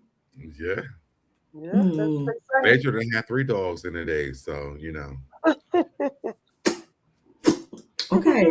How she got it, but she did. Okay, moving on. Yeah, I saw this. I was just like, oh my god. Anyway, I wanted to touch on. Oh, actually, we have to talk about Kenya. I forgot. Oh, I'm so sad about this. I feel sad about this too because it didn't have to be like this. It really didn't. So y'all, RHOA alum Kenya Moore ordered to pay. I'm gonna pull up something else because I didn't see 90K. You didn't see? It's like 87. That's 87. Mine said 80K. Now it's 90K. People are just rounding it up to 43,000 and then another 43,087 total. Kenya Moore appears to have fallen drastically behind on bills connected to her Atlanta-based hair spa. The Real Housewives of Atlanta alum has been ordered by a Georgia judge to fork over nearly $90,000 in unpaid rent and utilities for her Kenya Moore hair spa. Court records obtained by TMZ show her company, More Vision Media, was told to pay $43,988 by late February and another $43,988.67 by late March, totaling to $87,976 owed to the landlord. In addition, the judge ruled More Vision must continue paying approximately $5,000 a month in rent until it vacates the premises or otherwise resolves the lease dispute. The ongoing legal battle stems from a lawsuit filed by the property owner, Northland Chambly LLC, which claimed Moore's business stopped paying rent in December 2024 and also failed to cover utility costs under the lease a few weeks after the judge's latest ruling. The landlord said Moore's company missed its first payment deadline and moved to demand possession of the property. However, the court has not yet ruled on that eviction. Moore's spa debut was documented during season 6. Yeah. Okay. So, I think it's true. I think it might be true, but she kind of, I never was up in arms about this because she kind of touched on this when she was briefly making those videos on her channel. Mm-hmm. She said that and because I know for a fact that there is I don't remember the type of lease by name, but I know there's a type of lease where if you do certain improvements to a commercial property, they earn that money and they have to give it to her. Yes. But that doesn't mean you're not supposed to, like, they could also, come back and be like, you're not paying. It could turn into was mess. having back and forth with them about I feel like we hear this like quarterly about her owning from them, and then it comes back where she doesn't owe it. I feel like she's having a battle with the landlord because she upgraded that space and they owe her from this, but they haven't paid her back. She's not paying them back, and so they're going back. It's like, that's literally how I see it. So I never really got up in arms about it. But I mean, at the same time, can I believe though that there could be some financial distress going on in her life? Absolutely. I definitely could. Yeah. And it all comes back to she should not have pulled that stunt in her place of business, because she's no longer on a show now that can be used to market her business. Like she really fumbled the bag on that one. I hope she negotiate the F out of her contract when it comes to that show. Yeah, they want to bring her back the next season. Now that all that stuff with, we haven't brought this up yet, but no, not yet. She better negotiate the hell of her contract because they screwed her over. Yeah, and I wonder if there's like a non-compete or anything. I mean, she was making what, like at least like 1.52 million already. So yeah, it needs to be nothing less. Leaks money when I come. Y'all screwed me over for 2 years, for 2 seasons. I didn't need Leaks money when I come back because y'all should have known better. To me, it doesn't make sense to me because she went on and said that wasn't even her. She wasn't even there for the part where they exposed those photos of her. But that y'all took me off the show and y'all let her file this report on me. I want NeNe Leakes money when I come back. So stupid. It's so stupid. And I deserve that. No, yeah. I really feel like they were already just waiting, looking for a reason to get rid of her. I feel like for whatever reason, they didn't really care too much for her. And can I just say that, could you imagine Kenya Moore and K. Michelle on the same show? Ooh, yikes. Now that might be interesting. That would drive the ratings through the roof, especially if they didn't even like each other. I would hope that they would get along for the Hey, Michelle. You couldn't even make that shit up. I can see that. Wow, y'all. So this also came down the pipeline. Shout outs to my brother for sending me this. As it states, Brittany Edie voluntarily withdraws $20 million RHOA lawsuit.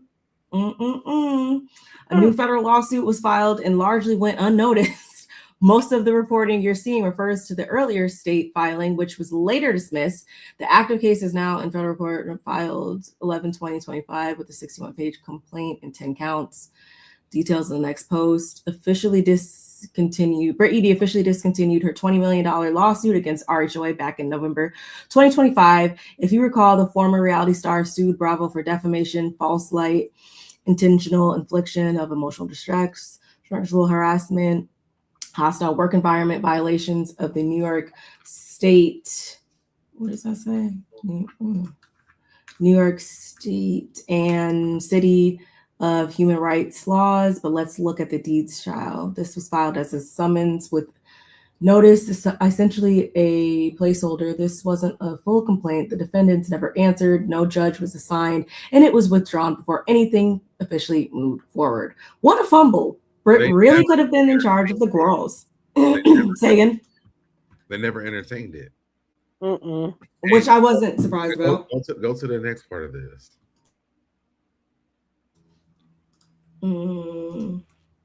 Click on that button. Yep, right there. Siri Play, I Changed My Mind by Keisha Cole, because it looks like Britt Edie has withdrawn her $20 million lawsuit she filed against RHOA back in 2025. If you recall, she initiated the action in June by filing a summons with notice, which is in New York, is essentially a placeholder. It starts the case and it outlines the claims, but it is not a full complaint with detailed allegations. Here's what the docket reflects. Summons with notice filed in June, no full complaint ever filed, no answer from defendants, no motions to dismiss, no notice of appearance, no judge ever assigned, November 2025, voluntary discontinuance at her request. Yeah, this This never reached active litigation. The court was never engaged. No rulings were made. Could there have been a settlement? Sure. But the docket does not list any activity outside of the initial filing and the discontinuance request. Next case. Yeah. Yeah. There you go. That's laughable. So all this and yeah, bring back our girl. We need Kenya back. Clearly, yeah, we definitely need Kenya back. We definitely knew that this broad was gonna drop the case, because she didn't have a case. No case, no face.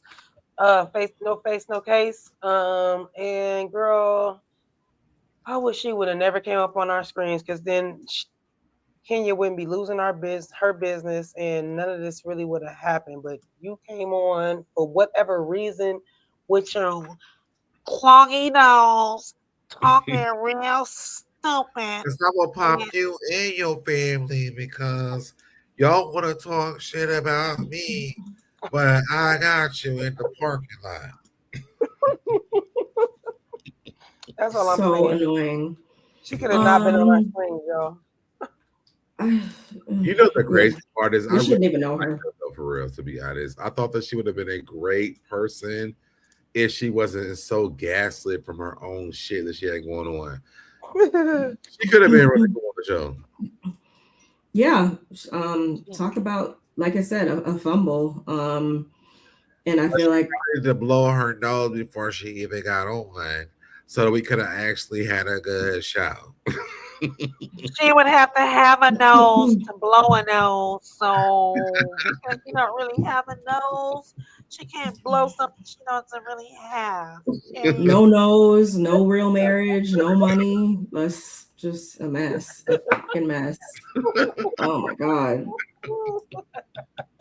I don't know if you guys caught Watch What Happens Live the other night.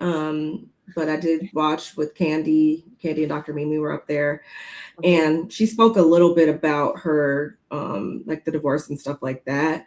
But of course, she's not going to give us 100% of it. She's going to, use that on her own platform, if anything. But I wanted to just hit on this real quick. Before you go here, and we get into this, how do you feel about Dr. Mimi? I love Dr. Mimi. Okay, me too. All right. Okay. I just like, okay. Sure. I love Dr. Mimi. I don't understand what people are so mad at her all the time. She just calls like she sees it. She calls it like she sees. They keep on saying like she tries to diagnose everybody. I'm like, I mean, she probably should, but I like her though. I do like her a lot. I do. It's ridiculous. And I love her husband, but I really like them. I'm very grateful that they were being transparent enough to want to come on this show and share. Like that's really their real life. And a lot of people were like, yeah. And people think that they're using him. And I'm like, I work with kids that are have autism, and the way that they work with their kid is so amazing to watch on national television, because it also, for me, makes me think about, what other parents probably need to see how they do this. And I love the dynamics of them because, sometimes it's both of them, sometimes it's one or the other. I wish they would show, and the daughter, like she gets a break from him as well. But I wish that they would show that in a school system when they take the kids to school, so that they could understand how the dynamics look, for people to understand, like your child is at school with a kid who has autism. It don't always work this way. I watched something else today where this girl, she has Tourette's. I don't know if you saw that. Did you see that? I haven't. Yo, I know we say stuff about, well, I don't say y'all because I say it, but people, you got Tourette's. But when I watched that, it was like so crazy because what she was like, boom, yeah, like all this stuff. I'm like, Tourette's is something that's very serious. Yeah. I don't think I've ever seen like a real person who had Tourette's. So I've seen this video today. They were talking about it's a DD, something that with, what's the guy's name from Black Panther? Oh, I seen that at the awards show. Yes. Yeah. I seen that. Michael B. Jordan and all that. And well, I can't remember the other man's name. I can't. He's a legend, but I can't remember his name right now. But yeah, I saw that. But outside of that, so there was a girl who commented who had Tourette's, and when I say that baby girl had Tourette's for real, I'm like, I don't think we knew. I don't think that I knew that was Tourette's for real. But I understand it because she explained it as she was making comments over the guy in the crowd that said the negative words towards what is that guy's name? Del Orlando and Michael B. Jordan, that they were up there presenting the award. Mm-hmm. Yeah. So I guess the guy said something racial towards them in that, but she was like, I mean, baby girl was going off. She was thinking you all talking shit about you, but she's also explaining at the same time. I thought I saw people with Tourette's, but I didn't see it like that.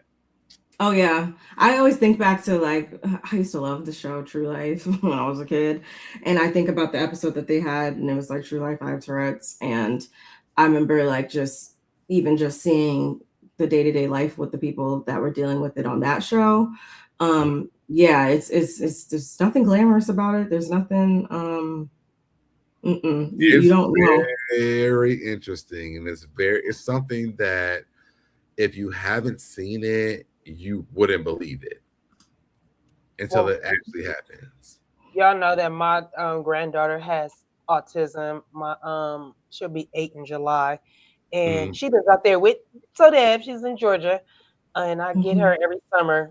I keep her for the full summer to give her mom a break from just like Dr. Mimi and Steve need, just to give her a little bit of break because it is very, very challenging. And I love to see Mimi and Steve and the way they broke down some things on the show as well. So when you guys are talking about that, like that's really dear to my heart as well as is being dear to SoDeb's heart because he's a teacher and he sees special needs kids as well. So like literally, yeah, to watch them, I can't wait to see them on the next season, or if they come on and let their storyline develop a little bit more. I would love to see that because, like you guys said, Dr. Mimi gets a bad rep because she holds Toya to the fire, and Toya needs her feet held to the fire. Too bad everybody else just let her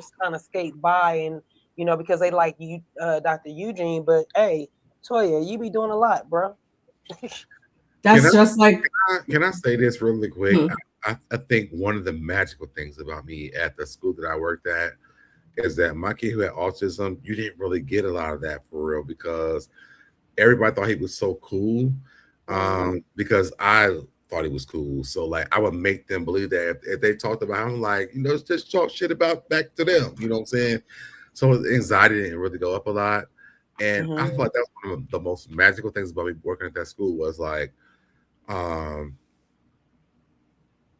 his name is, I'm gonna just say his name. His name is Austin. But Austin was so cool. He always had the new J's on.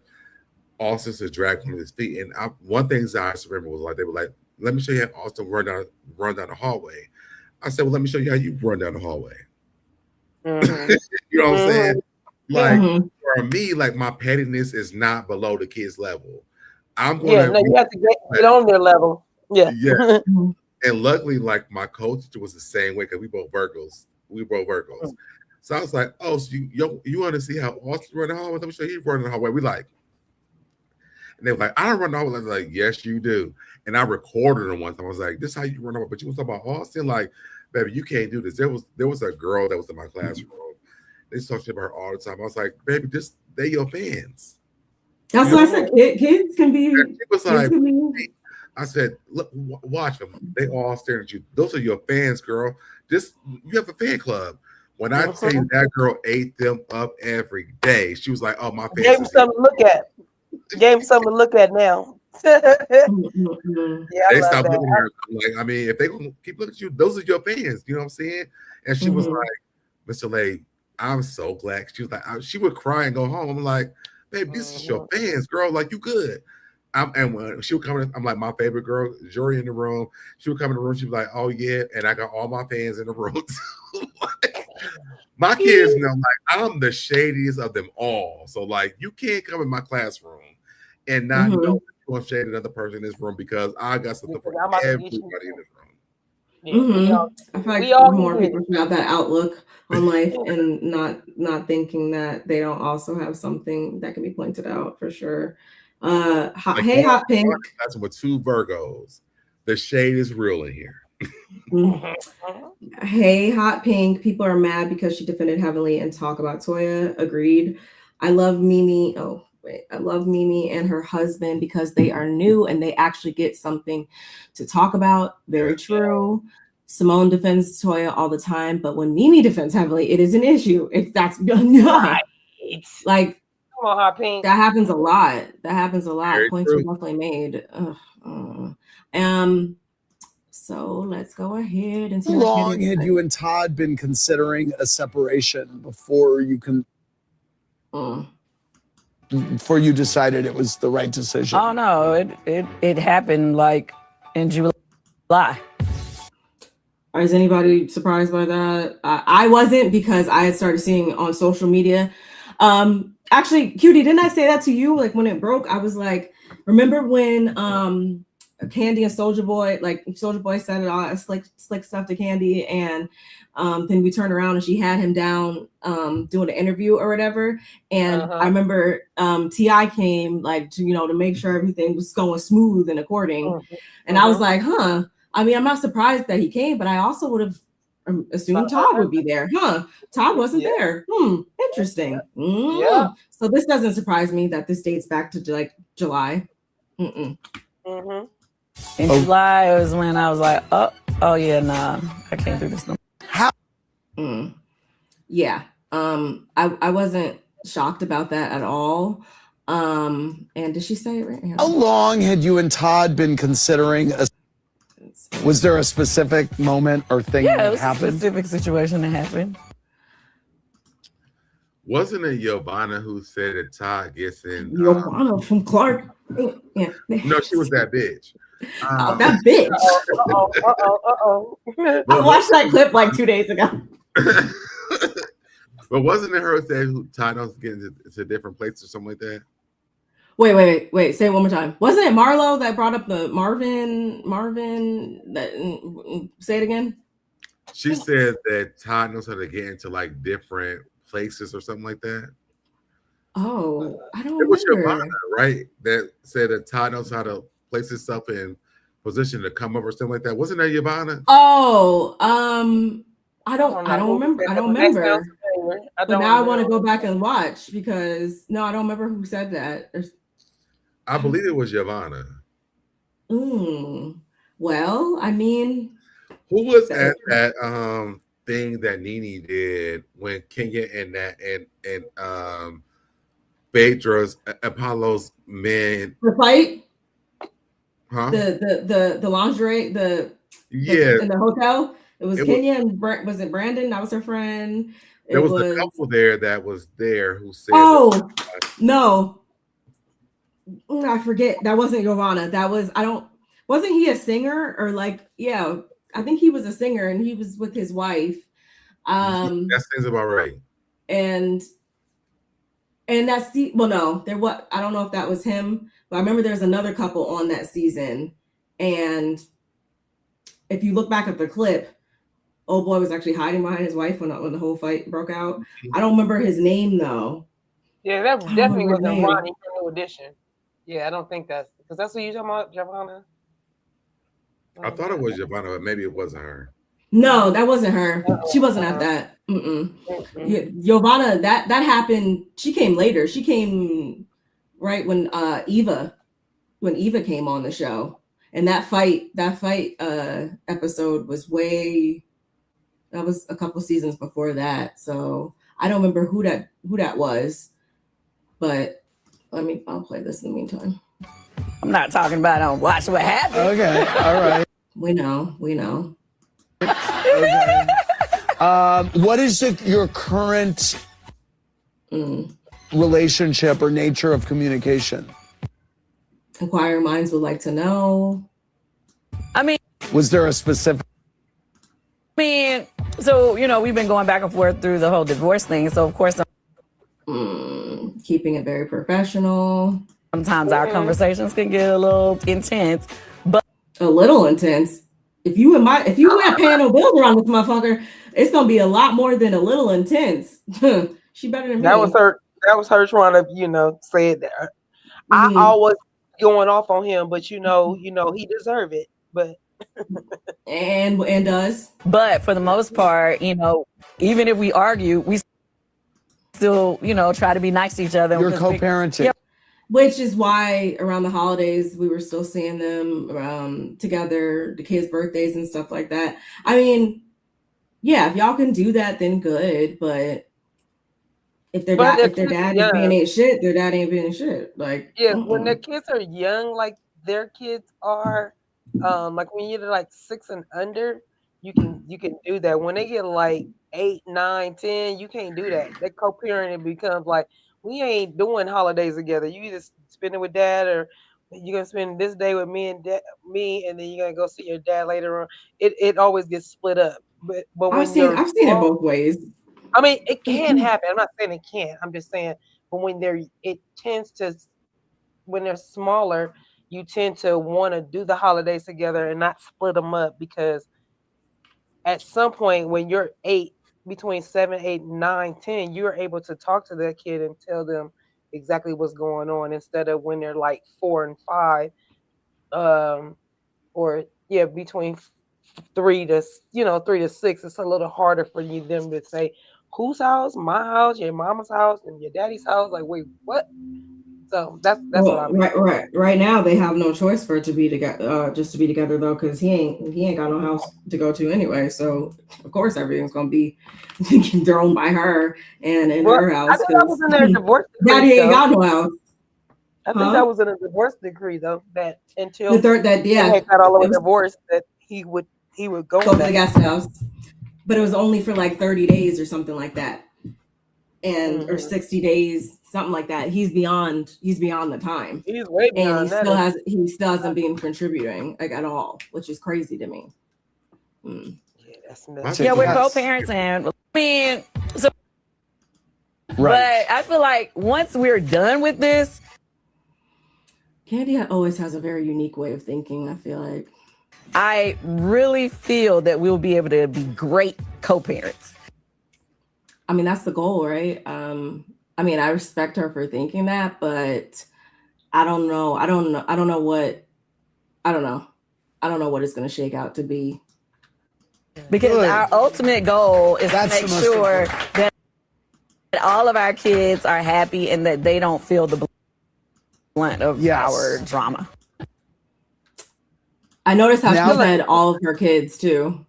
So I do like that she's still, counting, Kayla in that, or they're still looking at the kids as like all their kids, because that always hurts my heart whenever I see people break up and there's kids involved and stuff like that, and they cut the kids off too. Or I never understand that, because my stepmom and my dad haven't been together since like 2013. She's still my stepmom. Like I can't imagine. Natalie Williams, I remember that name. Say it again. Natalie Williams, the wife of singer Christopher Williams. Yeah, but I don't think that was, they were there, and then there was another couple there too. I think it was the dude that knew Nene from like back in the day, or didn't they go on a trip down to Athens together or something? In context of the Real Housewives of Atlanta, the sentiment that Todd Tucker knows how to get into places or is an opportunist was most notably championed by Natalie Williams, the wife of singer Christopher Williams. Yeah, they were on that season. Mm-hmm. Was that that pajama thing? Yeah, they were there. Mm-hmm. They were there. Mm-hmm. It was going to bother me. No. I know when you can't let it go, you gotta figure it out. Yeah. Mm-mm. Now contesting it. No, well, he actually isn't contesting. Oh, he isn't. Interesting. Hopefully it stays that way. He threatened to contest it. Okay. So it said that if we do not come to terms, that they feel that they have a way to contest it. So I like that she clarified that. Do you have more of this? What? This? Of her talking about this? No, this is the only clip. Why? No. Because he's saying that. So what I talked about earlier today was she's saying that they're not even battling about the prenup or nothing like that. Like it's a smooth sailing. Yeah. Wait, you said that she said that or he said that? She said that. That's basically what she's saying now. Is like it's not as. But they on there saying that Todd is battling with her about stuff. I think she. Hold on, let me. I think that is the misunderstanding of now contest.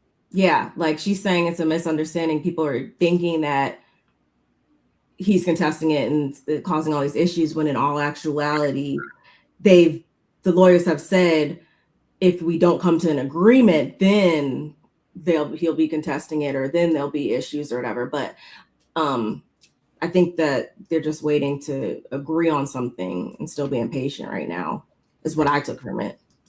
Well, I'll be right back, y'all. Okay. Okay. Testing it. No, well, he actually isn't. Standing of the internet is like we've never actually had conversations. Yeah. So do I think it's as cheery as she's kind of low-key making it or whatever? No, because I still don't like trust his motives, because why aren't you paying anything? And I wish Andy would have asked her about that, because that's something that her team like put out there or whatever and said that he hasn't been paying the utilities or anything like that. There's no mortgage, I know, because she paid for it in cash, but he hasn't been contributing to anything, even with the kids. So I was kind of surprised that still bills going on. Yeah, and they're still like they would be those lights would be cut off if it was up to me. About it being anything other than what, right? You know what I'm saying? So it's like, I just everything would be cut off in that motherfucker. Locks would be changed. You know, he's like, well, I don't want people to feel that I'm standing. People to feel that I'm like, well, people feel that way because your lawyer put in. Yes. Yes. I've got people. That part. Yeah. That was basically it. But I mean, she's obviously, I don't expect her to come out there and disparage him or nothing like that. But I still feel like there's a tougher road ahead of them. I don't see this being like. I feel like this is going to get like contentious. I really do. There's too much money involved. I feel like. I think that Todd, as frugal as he is, he ain't gonna let an opportunity pass him up. And this, in his eyes, is an opportunity. I don't know who he's talking to, because somebody should be advising him, like, you know what, you need to, in order for this to work and you guys to be, able to co-parent and be on good terms, just stand down and let her do what she needs to do. You're not gonna come out broke. She's not gonna give you zero. She's not gonna be unfair to you. Y'all came into some things when y'all got married. You made money after y'all got married, but things that happened before you got married, you're not entitled to. And that's just common sense. Yeah.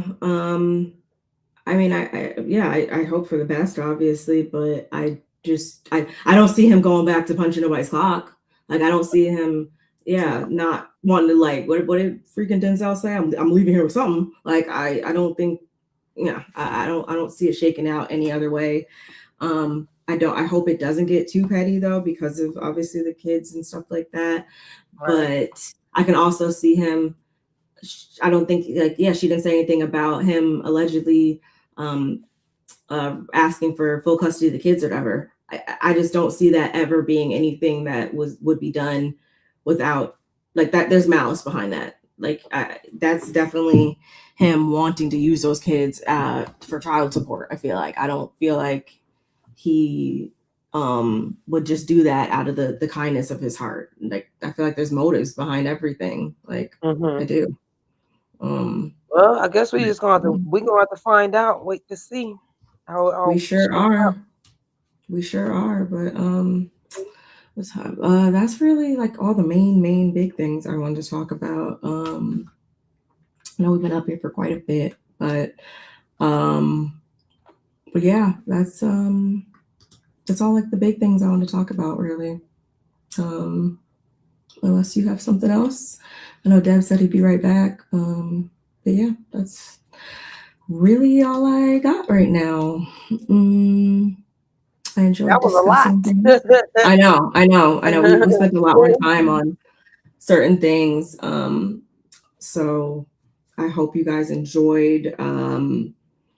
I still need you guys to, of course, like the video. We are streaming from all of our channels and different areas and stuff like that. So make sure you're commenting, you're subscribing, you're sharing us with your people. You have that notification bell on. We've talked about a lot of different things today. So I really would love to continue the conversation in our comment sections, y'all. Thank y'all for watching. I see collectively we've had like 55 people roughly in here. So shout outs to all of you guys. And yeah, that's all I got. That's all I got. Mm-hmm. Yeah, we see you guys on the next one. Hopefully, well, of course, before April, before RHOA come back. But y'all check us out. Y'all go check out our old content, some of our new content. The documentary, me and Barb, we talk about the documentary. You can go back and check it out on either one of our channels. And if you want to find out a little bit more detail about Mary Cosby, if you did not watch the documentary, we did break a little bit of it down for you. Yes. Rest in peace to Robert Jr. And yeah, we'll catch you guys in the next one. Yeah. Bye. Bye, guys.